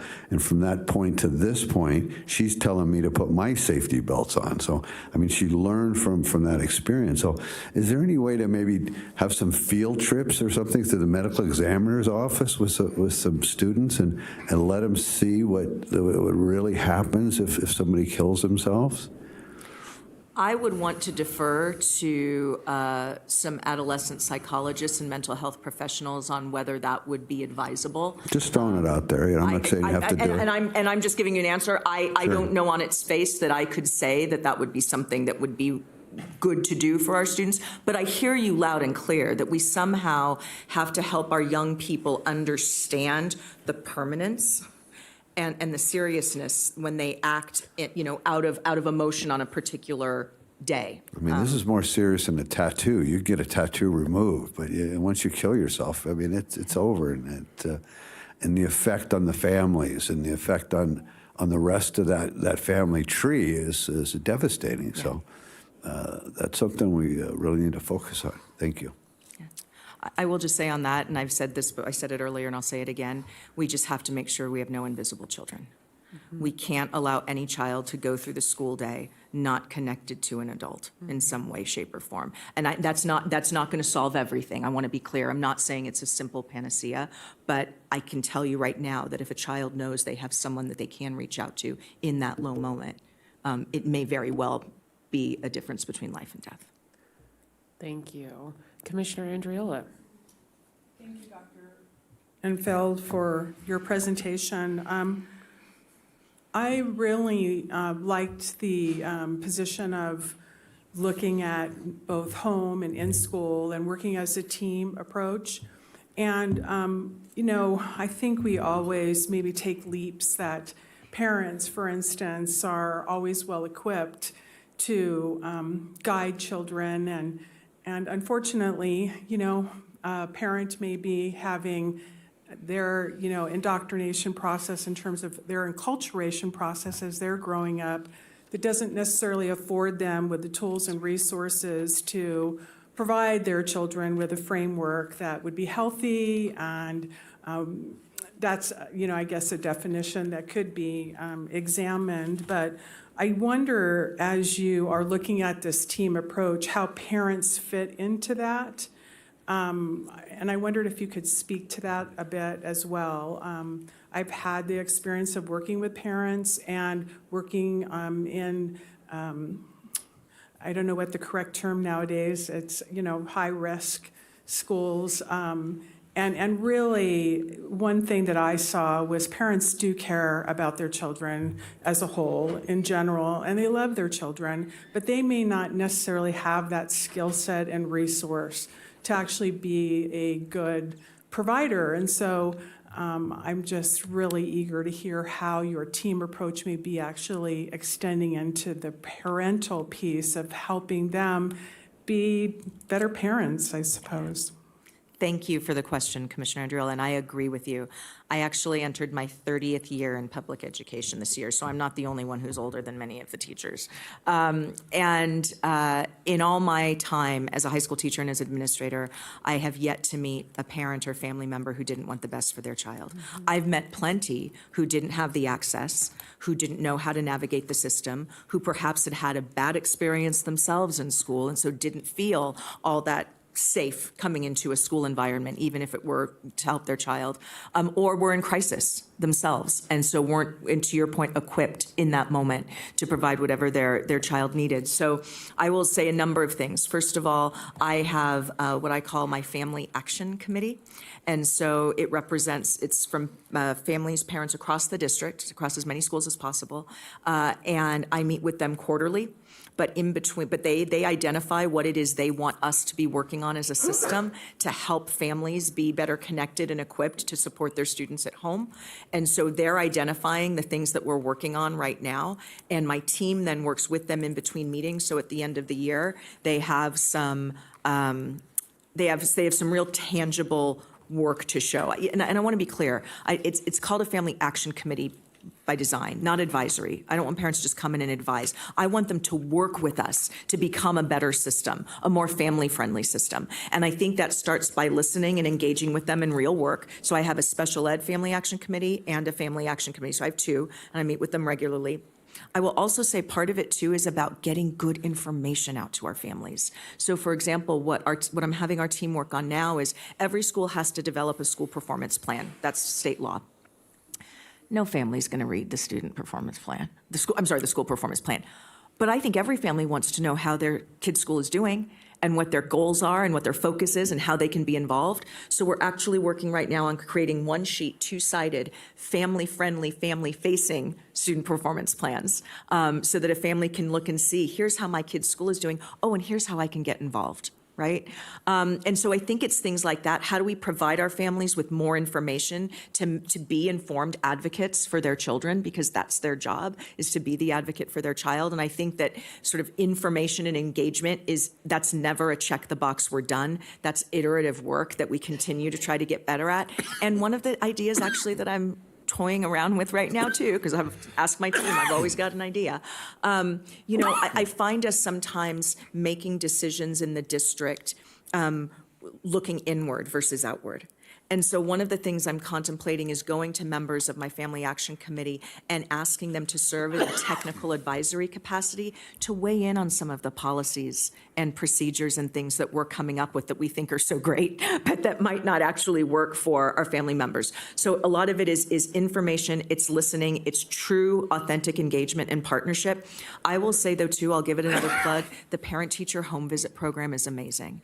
To go and meet families where they are in a space where they feel confident and comfortable, it goes miles in building those relationships. And we're tracking the success of the students who have been part of the parent-teacher home visit program so we can show that it really does have impact. But I believe in that as well. But when I say that we can only deliver on that promise and on all the goals in this plan in partnership with our families and community, I mean it. And I'll end with this.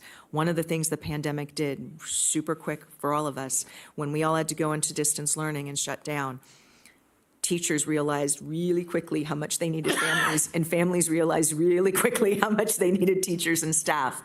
And we need to hold on to that. And so I'm working really hard right now to find ways for us to hold on to that. Thank you. I also think it's appropriate that today is World Mental Health Awareness Day. And considering that suicide is far too many, one loss of life is too many. I agree. And even having that subject even be a part of a conversation with schools is hard to kind of put your head around, but it is real. So thanks for everyone doing what they can to save lives and to educate our future in the best way we possibly can. It would be great to get to 100% graduation rate and see everyone choose the path, not only academic, whether it be trade school, vocational, Absolutely. apprenticeship, whatever it may be, whatever he or she chooses to go on to. And I think looking at that family unit is important. And so I appreciate you expanding upon that, and I appreciate your presentation today. Thank you. Thank you, and I welcome any suggestions you have as well on the family engagement, so please reach out. You might have been reading my mind. I may call you. Thank you. Great, thank you. Thank you. Vice Chair Herman, do you have anything? Okay. I'm so proud of the strong relationship that Washoe County Commission and Washoe County has developed with the Washoe County School District. Thank you for your leadership for that. I look to Manager Brown and thank him for the leadership. We have been, Human Services Agency has been closely working with even Hug High since the pandemic. We helped the school district with medical tests during the pandemic. We saw each other, even though two separate bodies, two separate agencies, as one. And I know even looking at the Incline Village tax settlement, we wanted to make sure our school was whole, so our teachers and our students wouldn't be punished by, mistakes made in the past. And so I'm proud of the efforts that we've made as the county to work with you. And I really look forward to continue those efforts and to see how we can support you, especially with this mental health work that we are embarking on as a region.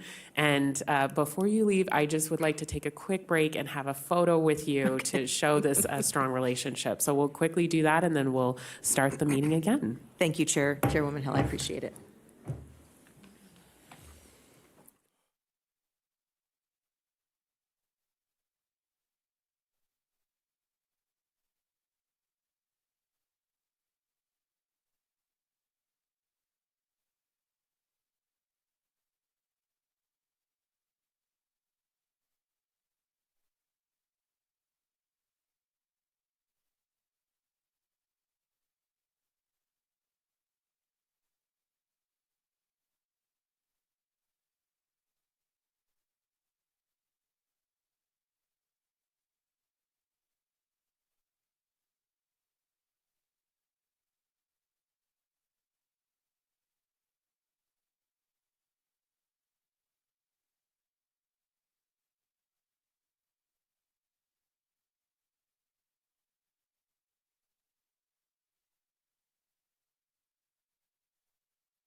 Thank you for that, board members. We will now restart the meeting and start with donations. And Commissioner Garcia, I look to you and hope that you have a motion for us. Can you hear me? Okay. Yes. Madam Chair, so Washoe County Sheriff's Office has a Citizen Corps volunteer program that is primarily supported by grants and donations.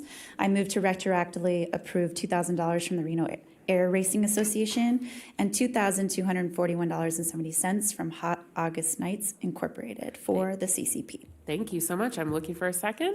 Thank you, Commissioner Andriola. We have a motion and a second on donations. Is there any public comment, Madam Clerk?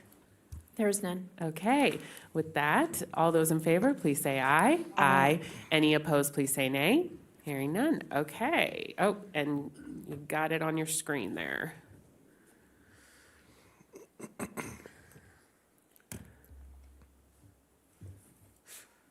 Okay, thank you. We will now, and that motion passes. We will now move to the consent items. Are there any questions that board members have on the consent agenda?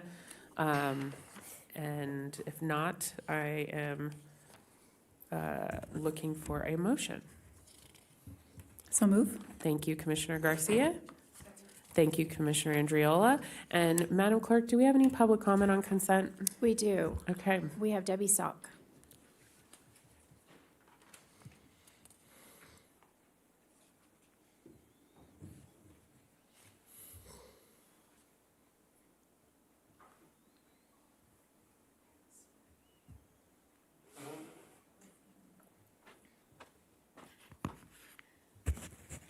Since apparently, Debbie Sock for the record. Since apparently I'm the only one making comments on the consent items, I will go through them all at the same time. On 7B1, why reappoint this person? Was this position published for application by others? I noticed today that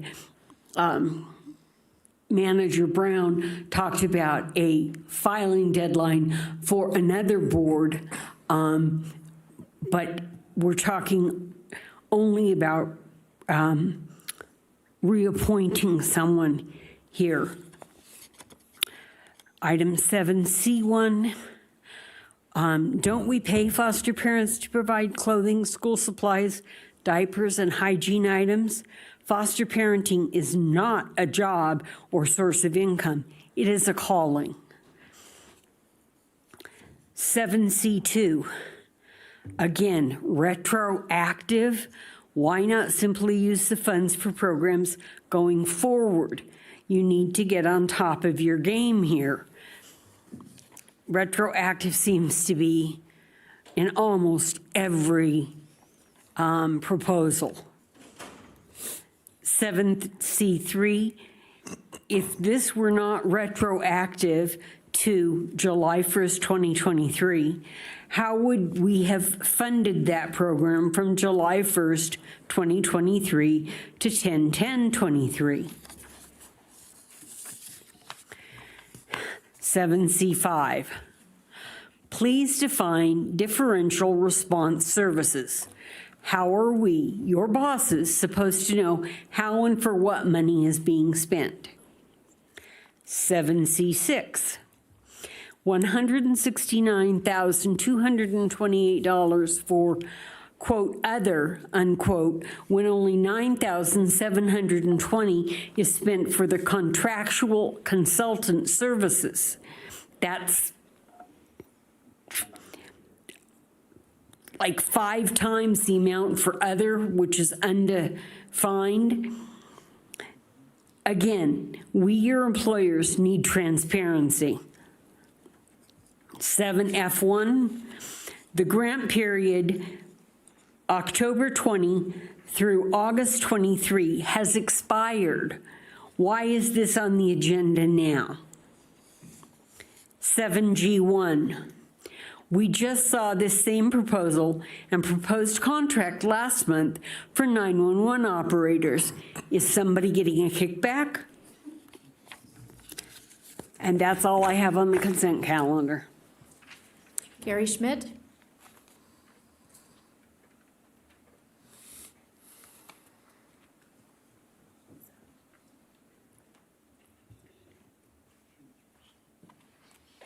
For the record, Gary Schmidt, I'd like my comments to be included in detail in the minutes. I'd just like to say that the open meeting law provides that even though you bundle items under a consent agenda, if any member of the public wishes to speak on those under your current rules of your agenda, they are entitled to 3 minutes on each of the consent items. Many public bodies, when there's a request to speak on a consent item, remove it from the consent agenda and place it separately. But whether you do that or not, members of the public are entitled to 3 minutes public comment on each item on the consent agenda if they so desire. Thank you. Thank you. There's no one else signed in. Thank you, Madam Clerk. We have a motion from Commissioner Garcia and a second from Commissioner Andriola on the consent agenda. Any questions on the motion?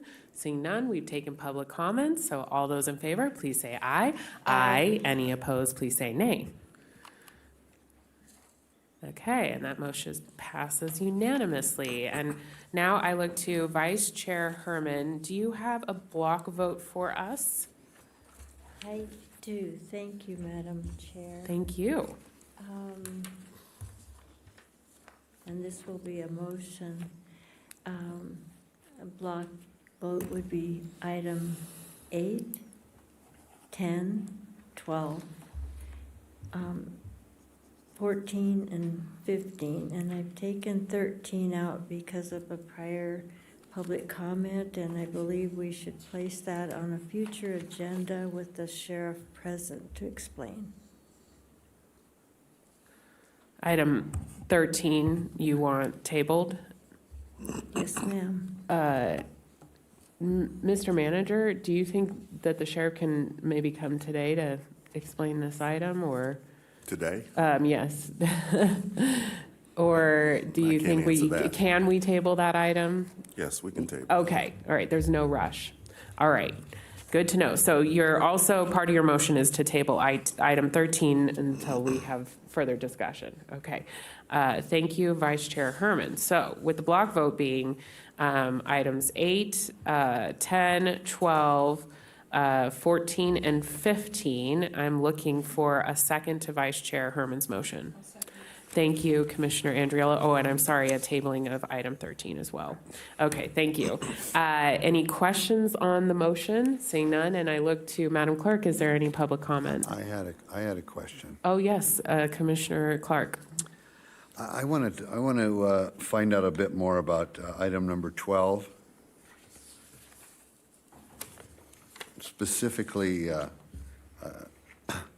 how many cases of TB, tuberculosis, has the county had in the last, let's say, 5 years, each year broken down? Do we have those numbers?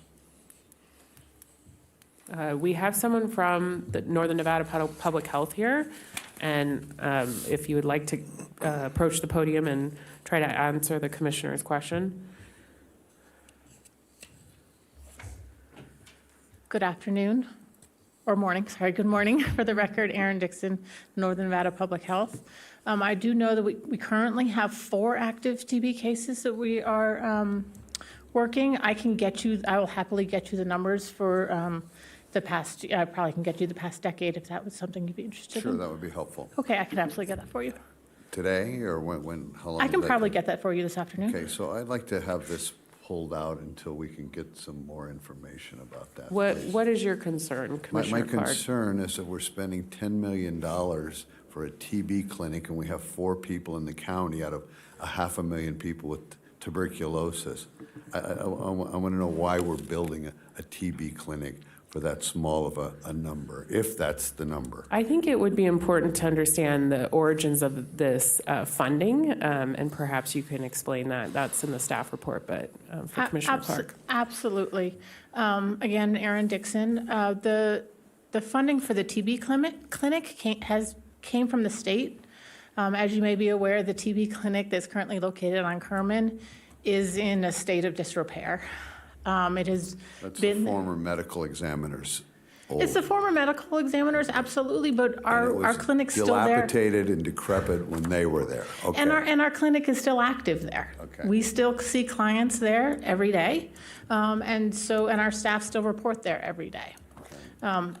We have to make the we were able to secure funding to either tear down that building basically and rehab it, or to build a new one. I did see a recent analysis that by building a new building, we're actually saving, I'm gonna have to get you the numbers. It was somewhere like $24 million over the course of the next 25 years in maintenance costs and just repair and all those different types of things that need to be done to that building to make it functional over the next 25 years. And we were pretty happy to get this $10 million from the state. We don't get this type of funding very often in public health, and we were very excited to get it. And just as a reminder, we are hoping that this is going to go in a section of the West Hills property, not in the building, but will be built next to it, and in kind of where in the parking lot right now.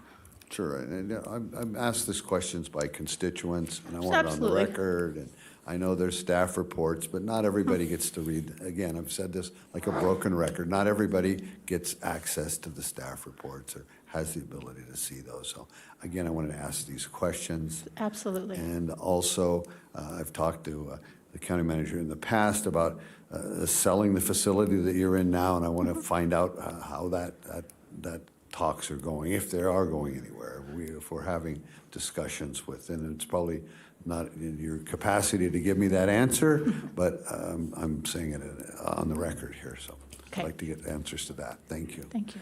Thank you for those answers, Ms. Dixon. And Commissioner Clark, are you satisfied? Or are you still asking to pull that? Because I think, is that enough information Is this a to move forward? shovel-ready project? Can we move it to next week and vote on it then? I mean, I like I'm not sure the delay, because I just need to understand your request for The delay delay. is I'd like a little bit more information. And is it a shovel-ready project? Is it going to move forward? Is this going to delay anything by a week if we pull this out so I can get a little bit more information? Thank you. So it will not delay anything if we're able to move it till next week. We are in the design phases. And just so you are also aware that this board item is approving the budget adjustment. The Board of Health was the one that approved the grant, and this is a budget adjustment. But I'm happy to see if we can pull it for a week. Thank you. Well, right additional now, questions? we have a motion for to block items 8, 10, 12, 14, and 15. And that was made by Vice Chair Herman, and I don't know if we have had a second yet. Oh, thank you, Commissioner Andriola. 16 was not part of her list. Commissioner Andriola seconded it. So at this point, unless Vice Chair Herman wants to withdraw her motion, I think we need to move forward on that motion. I can withdraw that item. Item 12. Okay. Well, then I am looking for a new block vote motion. Please. Okay, so we've already taken the one item out, number 13. So the motion would be for a block vote of number 8, 10, 12, 14, or we're not having 12, we're having 14 and 15. Okay, so your motion is to block 8, 10, 14, and 15. Correct. Okay. And then can you make as part of your motion that we table items 12 and 13 for the next meeting? With the exception of tabling 12 and 13. Okay, I'm looking for a second on that motion.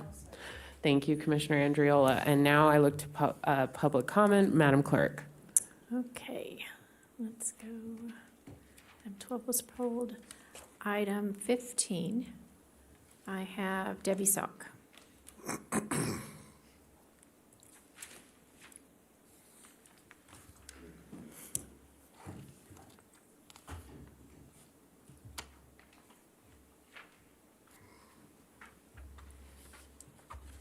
I didn't think they'd gotten to item 50 yet. I thought you were tabling some other ones.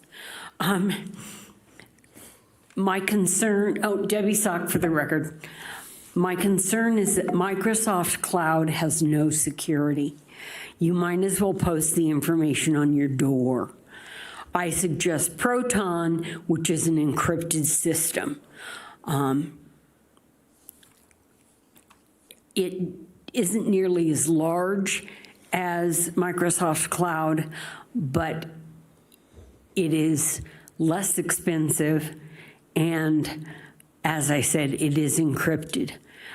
So I would suggest you look into that before you spend money on Microsoft Cloud. Thank you. There's nobody else signed in. on any of Thank the you. items. All right, with the motion by Vice Chair Herman on the block and the second by Commissioner Andriola, any questions by the board? Okay, all those in favor, please say aye. Aye. Any opposed, please say nay. And that motion passes. We will now move on to item 9.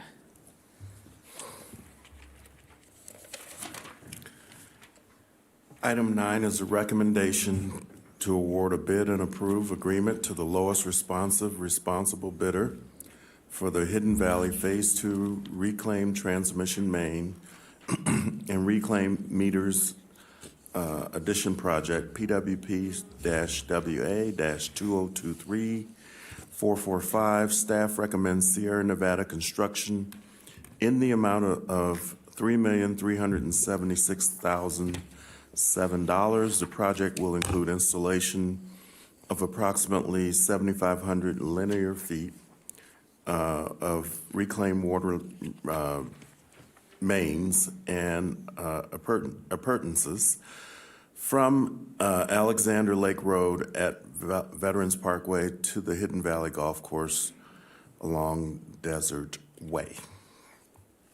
Okay, thank you very much, Mr. Manager. And Mr. Smith, it looks like you're ready to present. Good morning. For the record, Dwayne Smith, Director of Engineering Capital Projects. I'm happy to answer any questions. This is a standard construction project. As a matter of fact, it's phase 2, as identified in the staff report, of an extension of an effluent reclaimed water line to the east. This opens up opportunities for the regional park facility, the Hidden Valley Golf Course, as well as other projects along the way. So this is captured in our CIP. So the project has been funded through our CIP, and we're taking advantage of this opportunity with this bid. As a matter of fact, it came in a little bit less than what we thought through the competitive bidding process, what we would see. So unless there's any other questions, I'm not sure what other information I can provide, but I'm happy to answer any questions that you might have. Thank you, Mr. Smith, and I'm looking to the board to see if there's any questions on this item. All right, I'm seeing none. Thank you. Thank you. Madam Clerk, do we have any public comment on There's item none. one? Okay, thank you. Then with that, if there's no other discussion or questions, I'm looking for a motion. Madam Chair, Yes. I'll move to accept as presented. Thank you, Commissioner Andriola. Looking for a second. Second. Thank you, Vice Chair Herman. Any questions on the motion? All those in favor, please say aye. Aye. Any opposed, please say nay. Thank you. We will now move on to item 11. Item 11 is a recommendation to approve the appointment of 2 candidates pursuant to Washoe County Code Section 15.545 to fill terms beginning on the date of appointment and ending on June 30th, 2025 to the Washoe County Audit Committee. Applicants for the vacancies include James Kuthi, John Briscoe, Kevin Stroop, Matthew Bueller, Nicholas St. John, and Sabrina Grenay, and Theo Nicholas. And I believe we have Alex Wilson here, Madam Chair, to conduct the selection process. Thank you, Mr. Manager. Welcome, Ms. Wilson. Hi there. Afternoon. I had to check what time it was. Good afternoon, Commissioners. So again, we come back with another recommendation for appointment for 2 candidates for the Audit Committee. So in front of you, you should have 7 applicants that you can choose from. Since there are not a large pool of applicants, we've asked that you selected your top 2 candidates. And the clerk will pass out the ballots for that, and we'll tally those and go forward. Okay, so our top 2. Any? Commissioner Andriola said we should do a drum roll. Yep, and also in addition to the drum roll, I'd recommend you do the public comment before you start making selections. Thank you. DA Edwards, Madam Clerk. First up, we have Debbie Stock, followed by Nicholas St. John.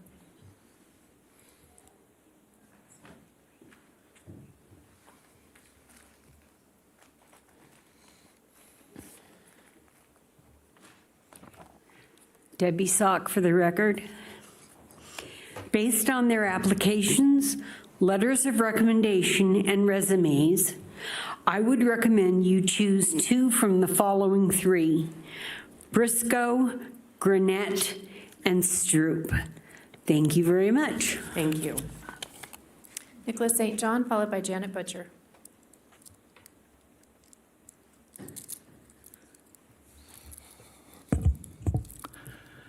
Nicholas St. John for the record.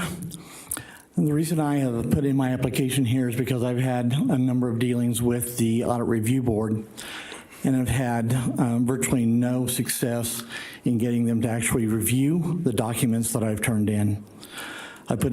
We did have a review by Samantha Turner when she was the internal auditor over a document that I had created called the Provisional Voting Anomalies Errors Report of 2020.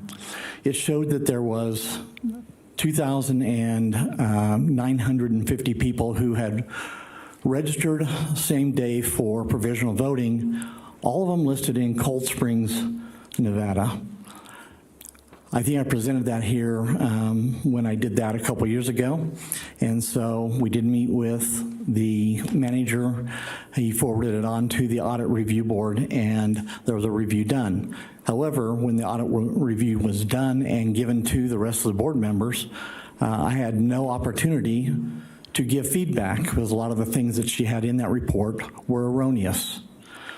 So I've continued to inquire about it. At one time, we had 26 people show up to the audit review board in support of what I was doing and to try to get answers for a report that came through them. I had turned in a 65-page document indicating all the information that I had and a list of questions that I wanted answered that this provisional voting report brought up. To date, there have been not one single question answered. That's why I'm putting in for an application, because I believe that there needs to be some stability to a board instead of rubber stamping everything, and that we actually dig into and answer questions that need to be answered.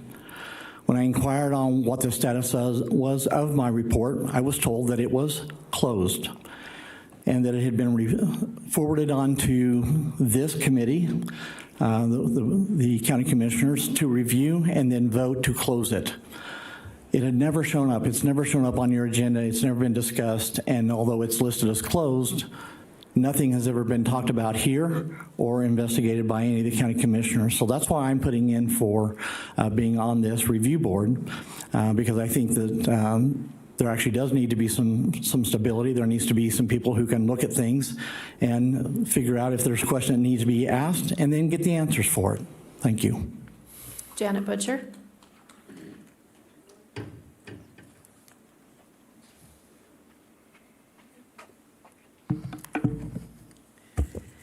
Janet Butcher, for the record, please enter my comments into the minutes verbatim. If the term was up on June 30th of this year, why is it 3 months later before the next person is appointed? Did we have to solicit applicants? And on this particular committee, can it be explained why the person whose term is up cannot remain active on until the replacement is appointed, like happened with the library board? And then also too, you had another appointment and it was globbed underneath the consent area. I just wondered why this appointment was done the right way, I guess I should say. Why was the other one globbed underneath consent? I appreciated the people who came up and spoke on their behalf of their application. It really helps the constituents to see who it is stepping forward.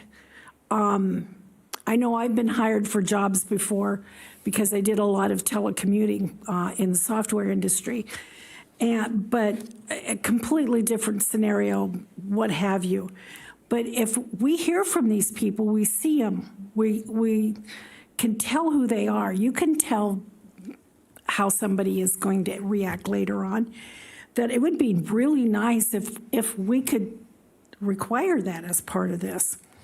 And also, too, I just want to add, I hope at the next audit meeting that a chairperson is elected. Thank you. There's nobody else signed in, so I will go ahead and distribute the round 1 ballots. Thank you, Madam Clerk. Is there any commissioner discussion before we vote on the ballots? I'm not seeing any.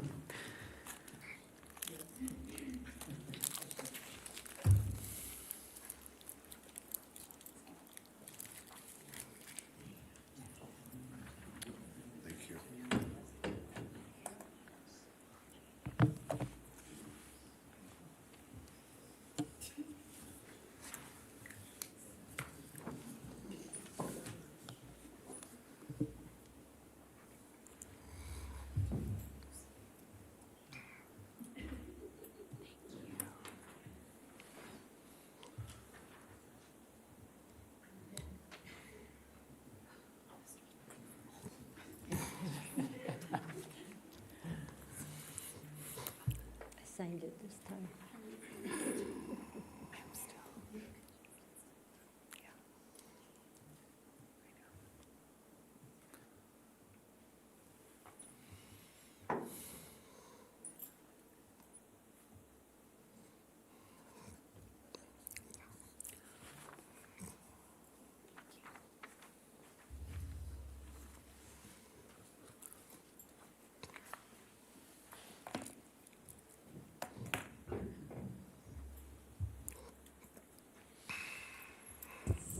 For the tally, Commissioner Andriola, Sabrina Granette, followed by Kevin Stroop.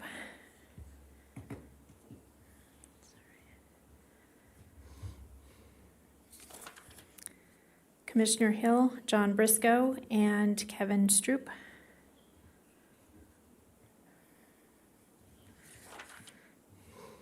Commissioner Garcia, Sabrina Granette,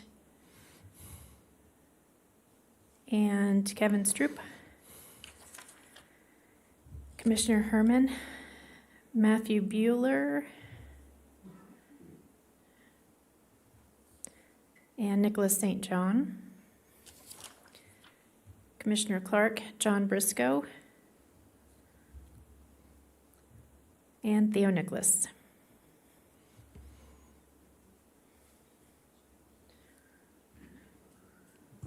Okay, so it looks like Mr. Stroop received 3 votes. Am I correct, Madam Clerk? You are correct. Okay. So let's first make a motion on that appointment. And do we have to fill a particular appointment with that first? No, motion? they're the same terms. Okay, perfect. Looking for a motion. I'll move. Thank you, Commissioner Andriola. I'll second. Thank you very much. Any questions on the motion for Mr. Stroop? All right, all those in favor, please say aye. Aye. Any opposed, please say nay. Okay, so then we need to decide between the top 2 vote getters were Granette and Briscoe. And so we need to re-vote, is that Commissioner Hill, correct? I also have 2 votes for Theo Nicholas. Oh, I'm so sorry, I missed that. I didn't see that. I There's just- saw maybe I wrote one it down. vote. Oh, sorry about that. Okay. I thought so- I wrote it down. Okay, so Granette and Briscoe are the options for the open term. Thank you, Madam Clerk. Sorry. Make you walk around all.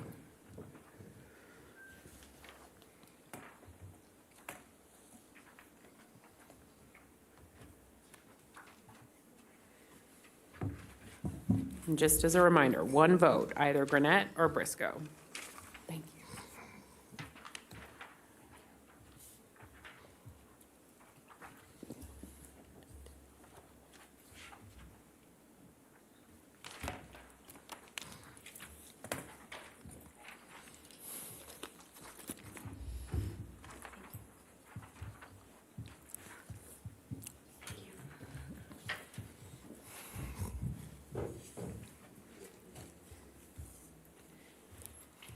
Round 2 voting.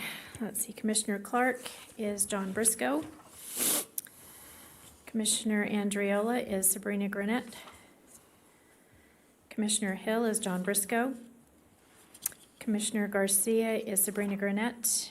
And Commissioner Herman is John Briscoe. Okay, John Briscoe has been chosen, so I am now looking for a motion on Mr. Briscoe. And thank you, Commissioner Andriola. Is there a second? Thank you, Vice Chair Herman. Any questions on the motion?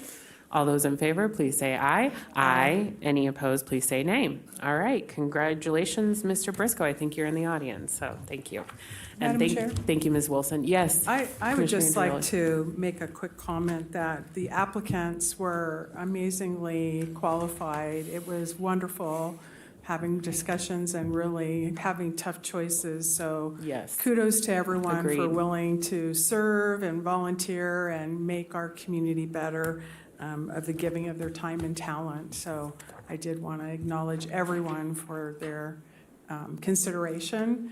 And I love making the phone calls. They're always wonderful. I learned so much, so thanks. Thank you, Thanks Commissioner for all your hard Andriola. work too, Alexandra, on that. Yes, so well said. And with that, it is 12:19. We're going to take a break till 1 o'clock, and we'll resume with the rest of the meeting. Thank you very much.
Okay, it is 1 o'clock, and we'll call back to order the Board of County Commissioners meeting, and we will start with item 16. Mr. Manager.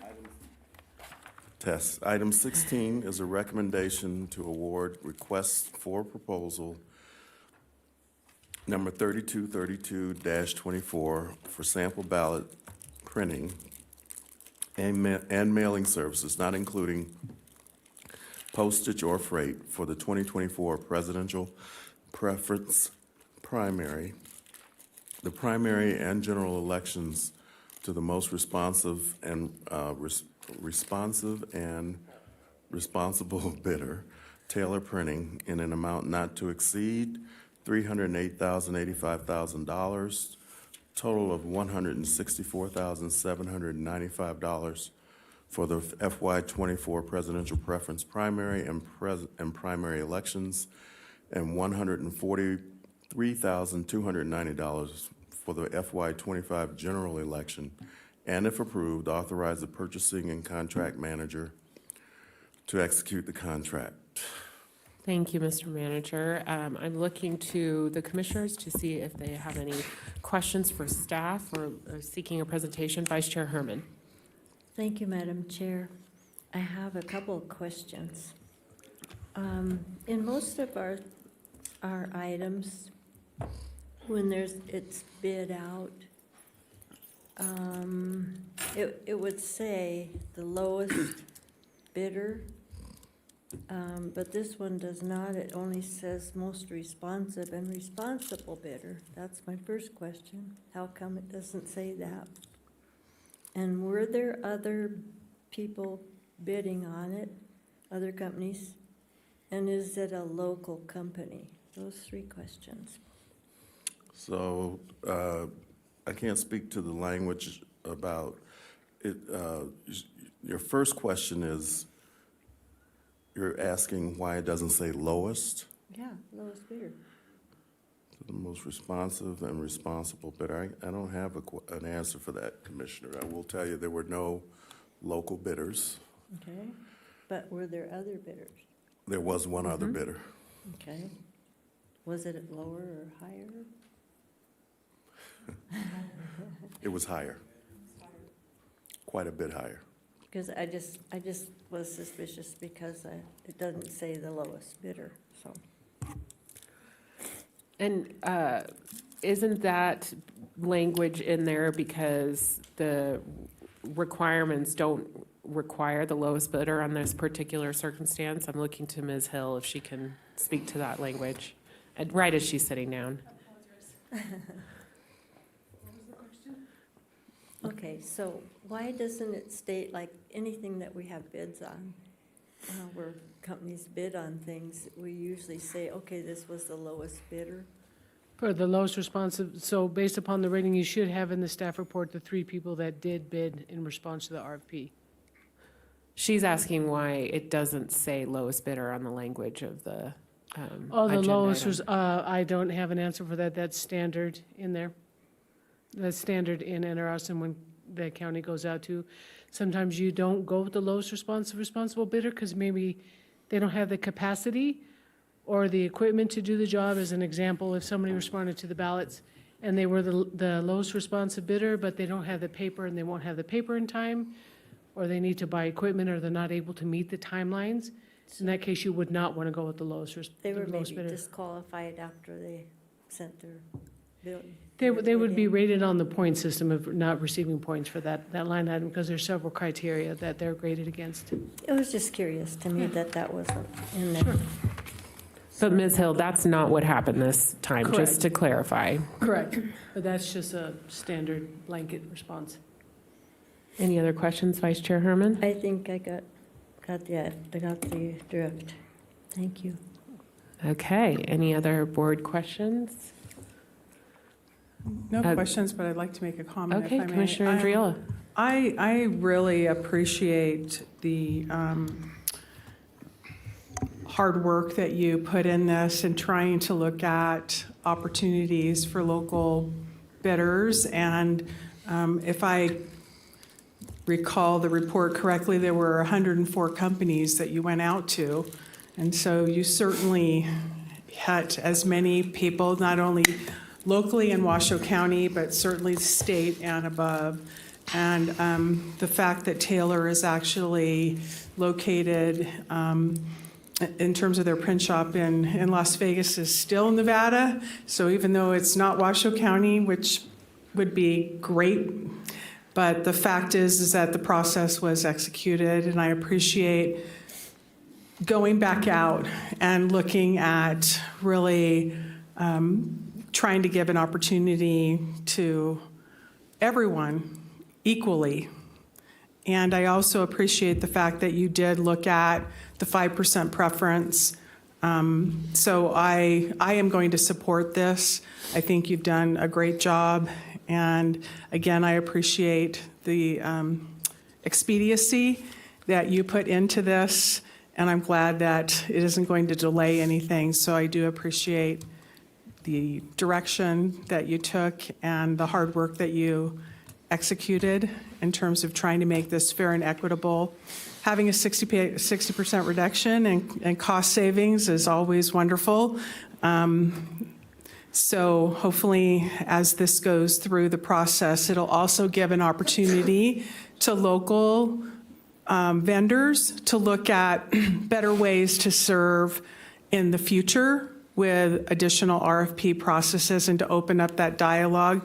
I'd like to recognize the county manager and Ms. Rodriguez for really their commitment to actually look at that in the future to try and see if there is a way, because keeping it local is really important. There's a multiplier effect, as you know, that comes into play when taxpayer money or any money is used in our community, and it benefits the citizens that we serve. And so I really want to thank you and commend you for your hard work and really extending this out, and seeing this savings is welcome, and I guess we'll see how it goes, but I am glad that it is going to be done in Nevada, essentially, so I appreciate that. Thank you. Thank you, Commissioner Andreola. Purchasing Division did a great job in supporting the BCC's requirements on that. Great. Looking for any other commissioner comments? Vice Chair Herman, did you have a comment? No, okay. All right, then we'll move it over to public comment. Madam Clerk. Debbie Sock, followed by Penny Brock. Debbie Sock, her questions were answered already, so. Okay, Penny Brock.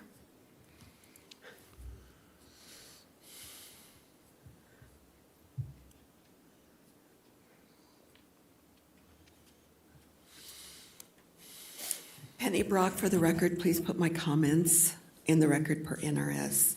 So I'm really excited that this went out to bid again, and it came back with such a great savings. It was exciting that our 3 Republicans voted together on this. The Democrats didn't support it, but this is just good news. Now, what's disappointing, though, at the same time you voted on taking the sample ballots out for another bid, you didn't take the mail-in ballots out because Commissioner Andreola didn't vote with our 2 other Republicans.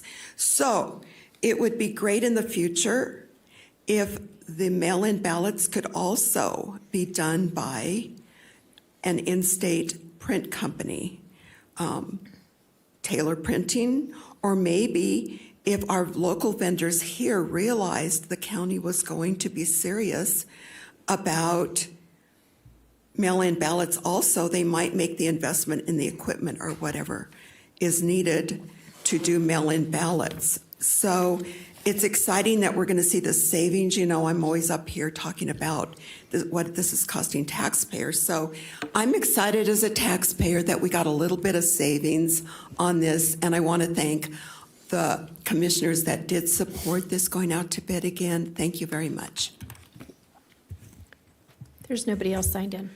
Thank you, Madam Clerk. Okay, with that, if there's no other discussion, I am looking for a motion on item 16. Madam Chair? Yes. I'd like to move to approve the recommendation to award request for proposal RFP number 3232-24 for sample ballot printing and mailing services, not including postage or freight, for the 2024 presidential preference primary, primary and general elections to the most responsive and responsible bidder, Taylor Printing, in the amount not to exceed $308,085 total, $164,795 for the FY24 presidential preference primary and primary elections, and $143,290 for the FY25 general election, and authorize the purchasing and contracts manager to execute the contract. Thank you, Commissioner Andriolo. Looking for a second. Vice Chair Herman. Thank you. With a motion on item 16 and a second, any questions on the motion? Seeing none. All those in favor, please say aye. Aye. Any opposed, please say nay. And that motion passes, I'm pretty sure, unanimously. Thank you very much. All right. We will now move to our public hearing, item 19, and I think I will throw this over to Madam Clerk, correct? No, Oh, this is the Mr. not a Manager. second reading. Okay, thank you. Item 17 is a public hearing, master plan amendment, case number WMPA 23-0006, and regulatory zone amendment, case number WRZA 23-0006, amendment, North Valley's area plan redesignates several parcels from medium-density suburban to high-density suburban, as indicated in the staff report. Thank you, Mr. Manager. And does the board wish to see a staff report on this? I'm not seeing that they do. I know that the applicant is in the audience, so if there are particular questions to the applicant, we can certainly ask those, but I will throw it over to public comment, Madam Clerk. First up, we have Ken Crater, followed by Debbie Sock.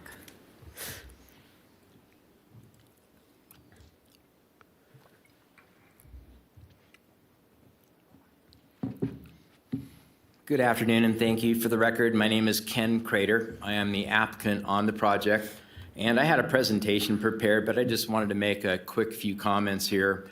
Obviously, any project out in this North Valleys area that impacts Swan or Lemon Lake has some concern.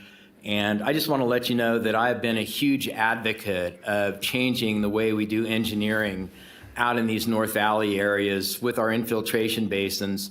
And in fact, I was the sort of the project manager when the Reno-Stead Airport Master Plan was underway.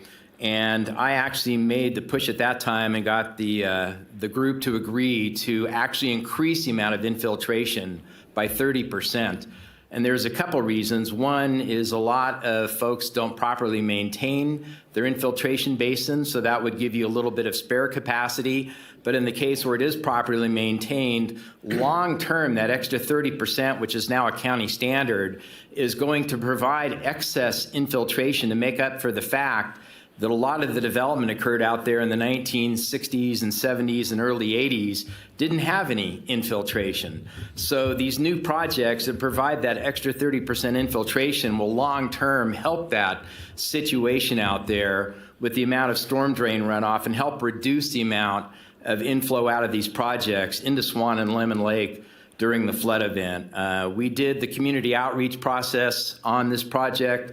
Those of you that know me know that I'm a huge fan of public outreach, and I think we spent close to 2 hours with the neighbors out there answering all those questions. I continue to follow up with the one neighbor that had a couple of questions and concerns, and we I think, have dealt with all the issues that we needed to. But most importantly on this project is it hasn't been processed yet, but I submitted our tentative map application concurrently with the master plan amendment and zone change, because I feel that the neighbors should know what they're going to be looking at as far as the project when that master plan amendment and zone change come in. This tentative map will hopefully start being processed this month, assuming approval by the county commission today. And I committed to the neighbors to go out and having a follow-up meeting, probably maybe early December after Thanksgiving, but before the holidays, so I don't interrupt anybody's holidays plans. But I will continue that public outreach process on this project to make absolutely sure that I address any remaining concerns of the neighborhood. So that's all I want to say, and I appreciate your support. Thank you. Thank you. Debbie Sock, followed by Janet Butcher.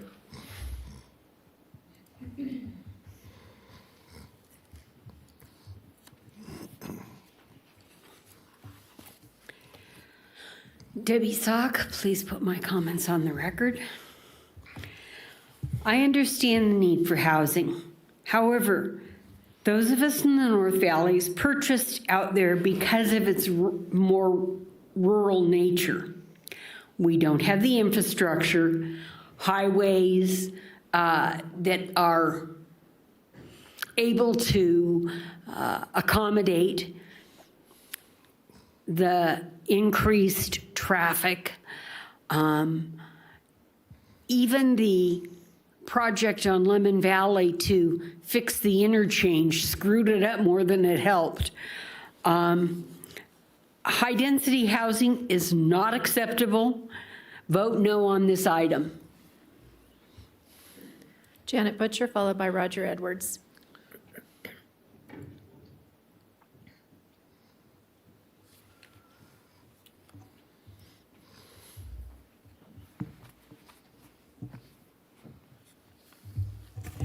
Janet Butcher, for the record, please enter my comments into the minutes verbatim. Thank you. I just wonder, is the infrastructure already in place, or is this another Pyramid Highway nightmare? I remember last year sometime, I think it was called Shady Ridge, and they did something similar to this. And it was not set up for it. There was one way in, one way out. That's one issue. The other issue is obviously the traffic. I know that they have the same problem over that way as we do on Pyramid. My veterinarian told me it takes her an hour to get into work in the morning from Bridle Path into Pyramid, or into just past McCarran. So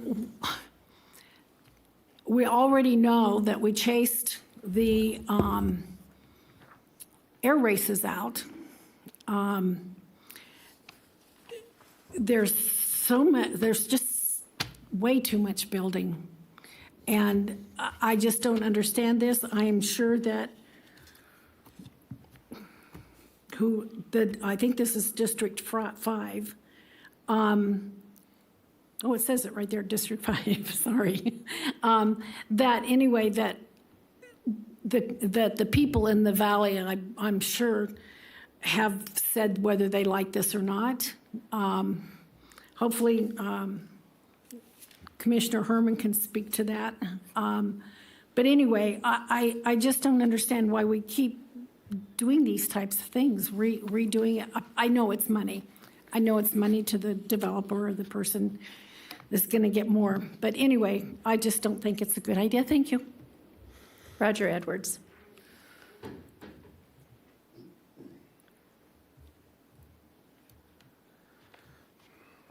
Good afternoon. For the record, Roger Edwards. Please enter my comments into the permanent record. I live in Golden Valley, and I just made my 30th anniversary in Golden Valley. And I mean, I can almost throw a stone to this development. It's like, this looks a lot like Spanish Springs, except worse. And I know we have 395, but if you haven't been on 395 in the morning and evenings, you really can't appreciate it. You can comment on the fact that, well, we just need to change a couple acres from one density to another, except the density you're changing it to is 30 dwelling units per acre. Are you kidding me? 30 dwelling units at, what an average 2.5 people per dwelling unit times 30, that's 60 per acre in an area that's already flooded with condos and apartments and stuff out there. If you haven't been out there, you need to take a drive out there. It's spectacular. but we really don't need to add another change like this. Mr. Crater is a longtime developer in this area, and I spent 8 years on the Planning Commission. So I've seen lots of his projects, and they're wonderful. But you know, we live in the mountains. We can only develop in the valleys because that's the only land we can build on. There's only so much of it. And we have to think about the Truckee Meadows Regional Plan.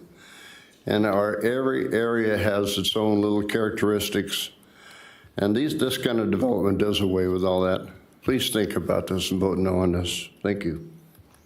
Thank you. There's no one else signed in. Thank you, Madam Clerk. I am looking for commissioners to sign in on discussion here. Vice Chair Herman. Thank you, Madam Chair. You know, I know also that we do need housing.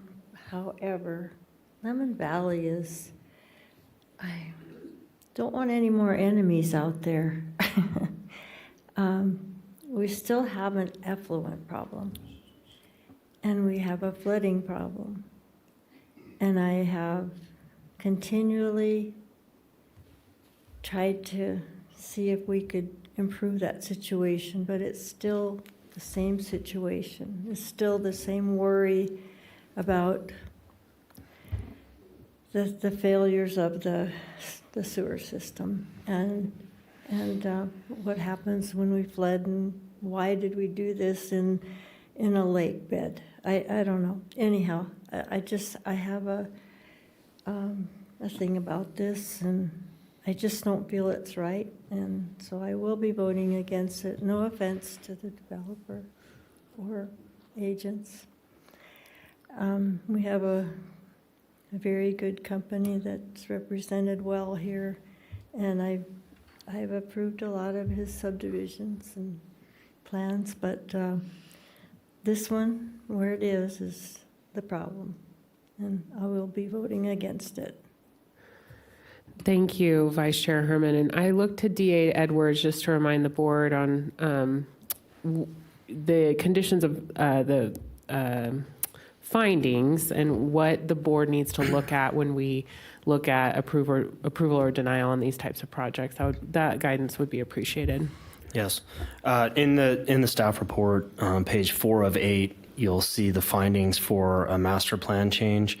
There are essentially a full page of findings. Consistency with master planning, compatible land uses, response to changed conditions, availability of facilities, desired pattern of growth, and effect on a military installation. Then there are some special policies from the North Valley's plan that apply. Those are listed at the bottom of page 4 over on to page 5.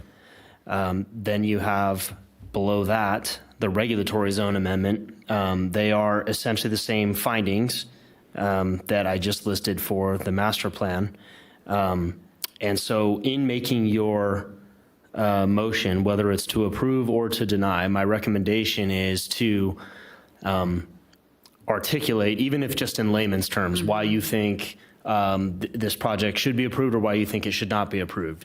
So a motion to approve might be, it's consistent with the pattern of growth that we have in mind. There are changed conditions because of the growth in the community and the need for housing, et cetera, et cetera. Or if you wanted to oppose, you might say, I don't think there's adequate infrastructure. I don't think it's not compatible with the rest of the open character of the area. Whatever it is that you think. I'm just giving you those as examples for your consideration when you make the motion.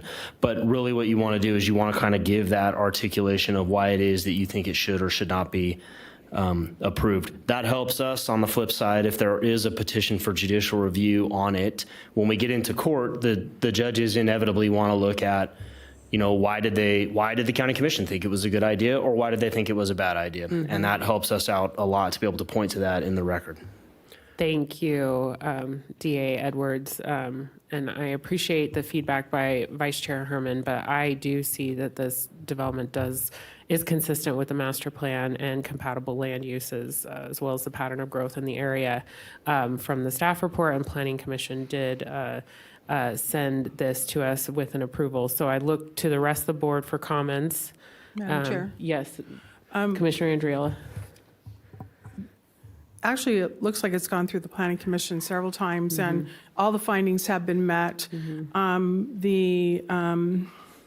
The fact that there really is a lot of due diligence that's done when you go through, the process to ensure that it is aligned, that the findings are intact, and the Planning Commission doing its job really bodes very well in terms of clear documentation that it has met consistency with the master plan, compatibility with the land uses, the response to change the conditions, the proposed amendment responds to those change conditions.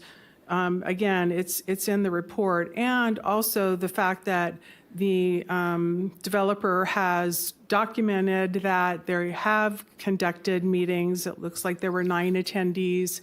There weren't any particular comments that the residents themselves had shared. The commitment by the developer to continue to keep that dialogue is critical, especially as it goes through the process. And I think the support and the recommendation by the Planning Commission to actually approve this is going to be supported by myself as well. Great. Thank you, Commissioner Andriola. Any other board comments? I'm not seeing any. So with that, I am looking for a motion. Okay. And I think we have, well, I just looked to DA Edwards just to make sure, because there's 3 different items that we need to get on this motion. How would you like Commissioner Andriola, just to make sure she captures that?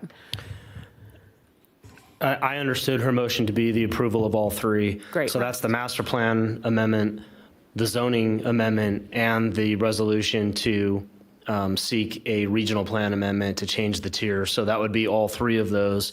I think she did articulate, her thinking on the findings. So I think it is covered. Great. Thank you very much. Thank you, Commissioner Andriola. I'm looking for a second. Second. Thank you, Commissioner Garcia. Any questions on the motion from the board? Seeing none. All those in favor, please say aye. Aye. Any opposed, please say nay. And it looks like that passes 3-2. And so thank you everyone for your time. Our public hearing is over. And we will now move to item 18, Mr. Manager.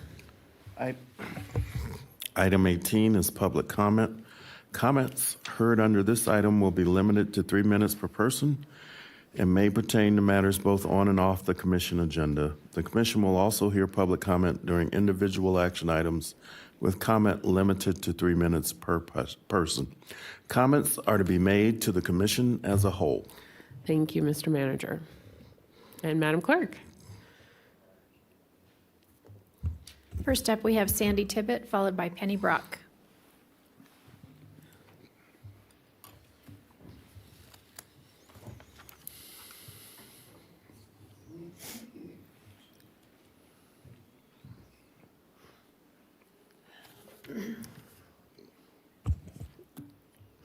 Sandy Tibbet for the record. Was it a gesture of goodwill due to a change of heart? Was it a cold-hearted and calculated political move to gain popularity in her voter base? Or a failed experiment, as it has been claimed? Either way, I want to express my gratitude to the person or persons who were able to convince Hill that it would be in her best political interest to return the opening public comment back onto the agenda. Thank you. I would also like to thank the person or persons who gave the board the okay to appoint one token conservative to our library board. Thank you so very much. Gianna Jax is an incredible gift. A ball of positive energy who values faith, family, and freedom and is supported by every conservative in every district of our beautiful red county. Your token vote was a gift. Thank you. Now, I would like to thank all the commissioners on the dais had the capability to think and vote for themselves, but the 4-1 vote for Ann Silver to the library board clearly indicates the rig was in. Perhaps some backroom deals or favors owed.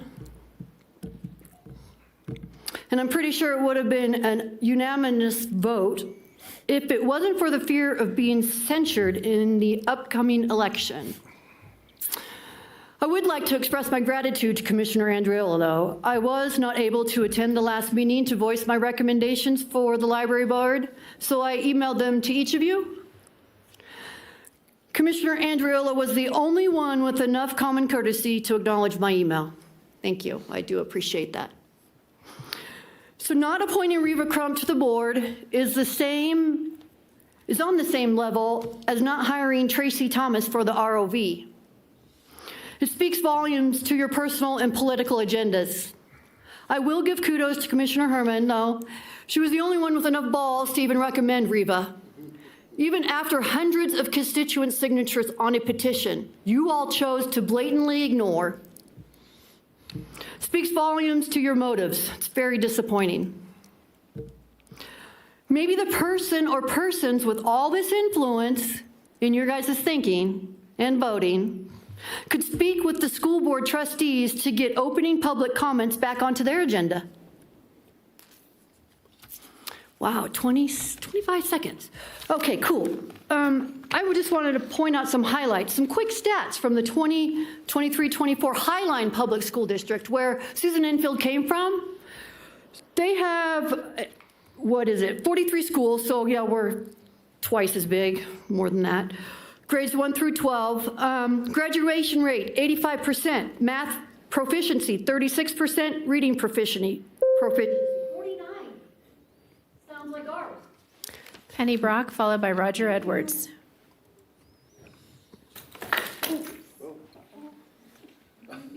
I do.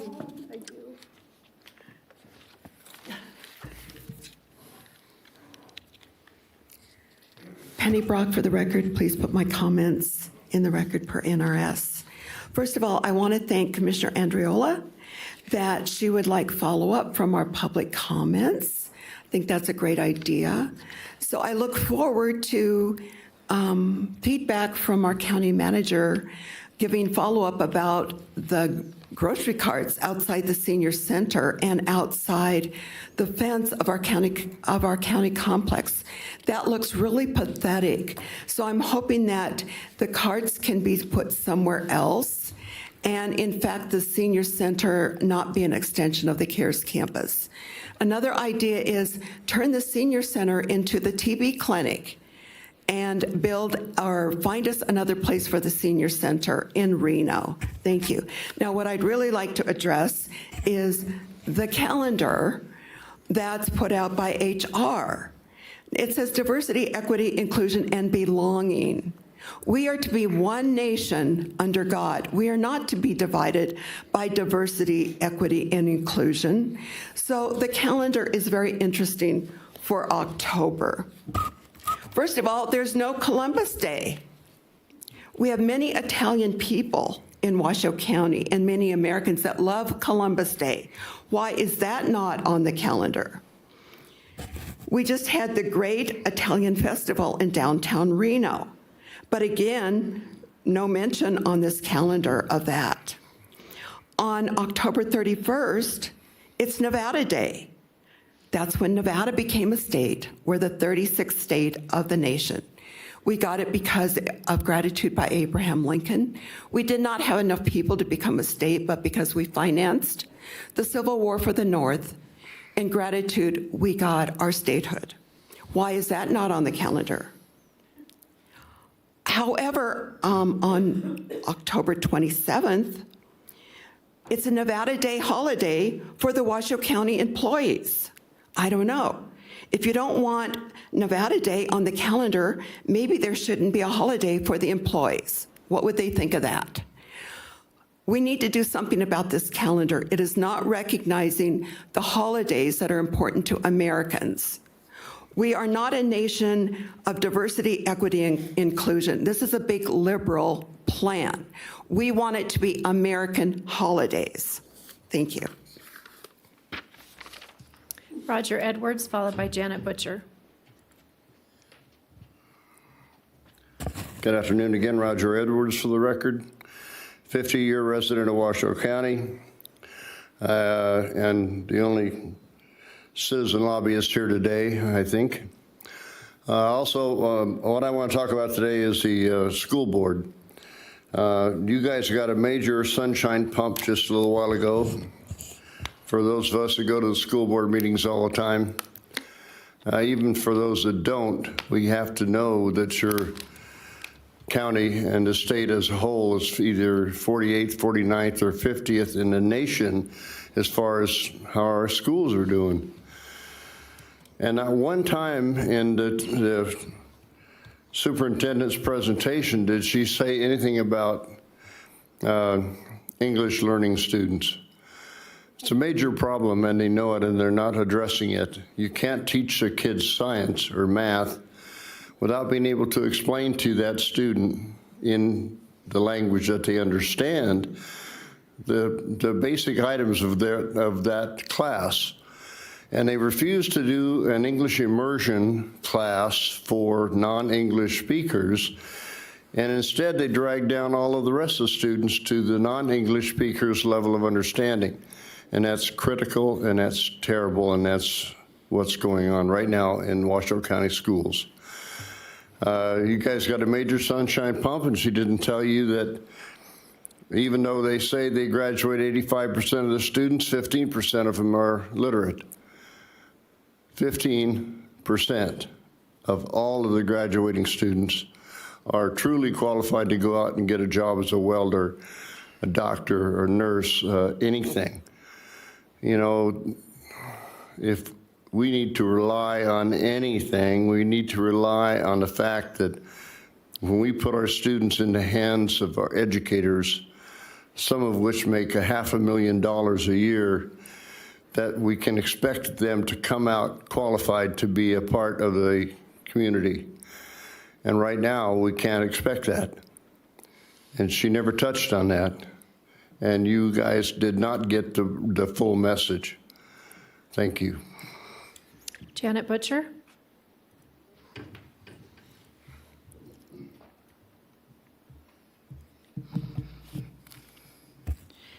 Janet Butcher for the record. Please enter my comments, as I say them, verbatim into the record per NRS. I want to thank Alexandra Wilson. She came over and answered my questions. That was great, because now I can disseminate that information. So not only am I a frequent commenter, I'm also a frequent disseminator of information. I found it interesting that Superintendent Enfield talked about partnering with parents. Very interesting. When they are not instructing students and staff to convey their potential sexual dysphoria to parents. I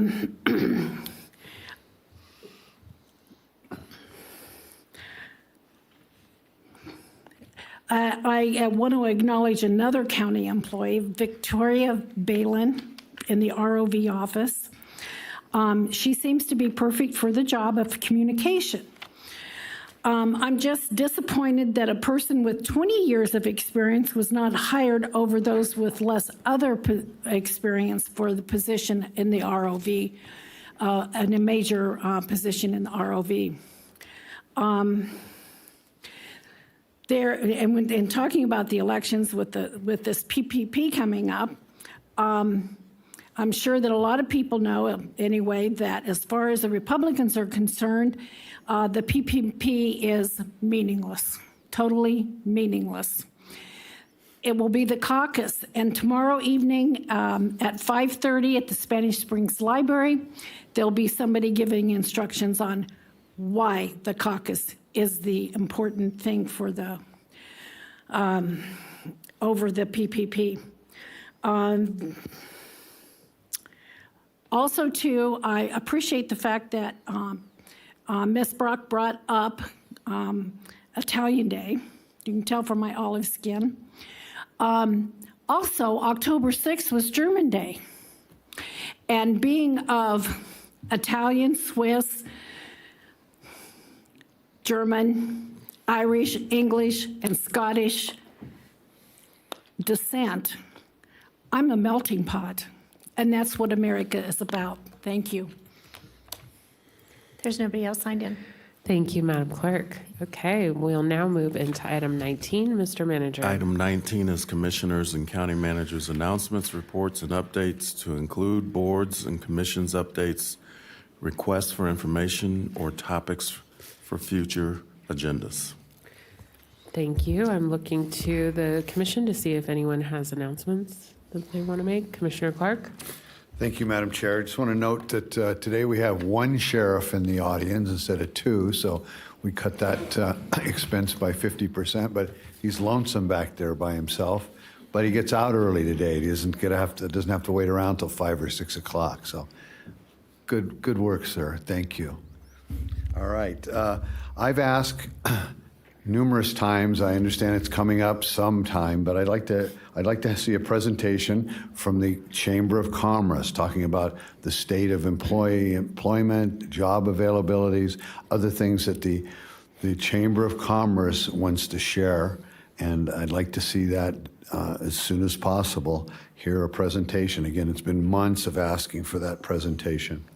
Number two, Thomas Daly brought up an early public comment today about an audit about the costs and expenses and things that maybe the county is not collecting enough money. At least that's his allegation that the county is not collecting enough money from the city of Reno. I'd like to see an audit performed on that. I'd like to find out exactly what's taking place in that situation. Matthew Wilkie had brought up some serious concerns about the CARES campus and reliability of the beds available situation. If we've got working poor folks that need a place to sleep and get a place to get a shower and change clothes so they can go to work, they should have priority, and they should have a reliable source of information about bed availability. So I need to figure out how we can have a meeting about that and get the staff to figure out a better way to have an inventory of the beds.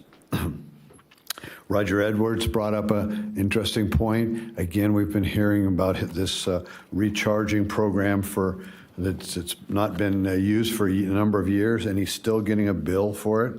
How long is it going to take the county to figure out that we're not doing that anymore? Why are they sending out bills? What does it cost to send out bills to 600 or 700 people, whatever the number was out there? Can somebody answer that question for me? And I'd like to have Penny Bach talked about the senior center and shopping carts. The last time I knew about it, Walmart and Rayleigh's and Costco and Albertsons, whatever the name of the supermarket, they own those shopping carts.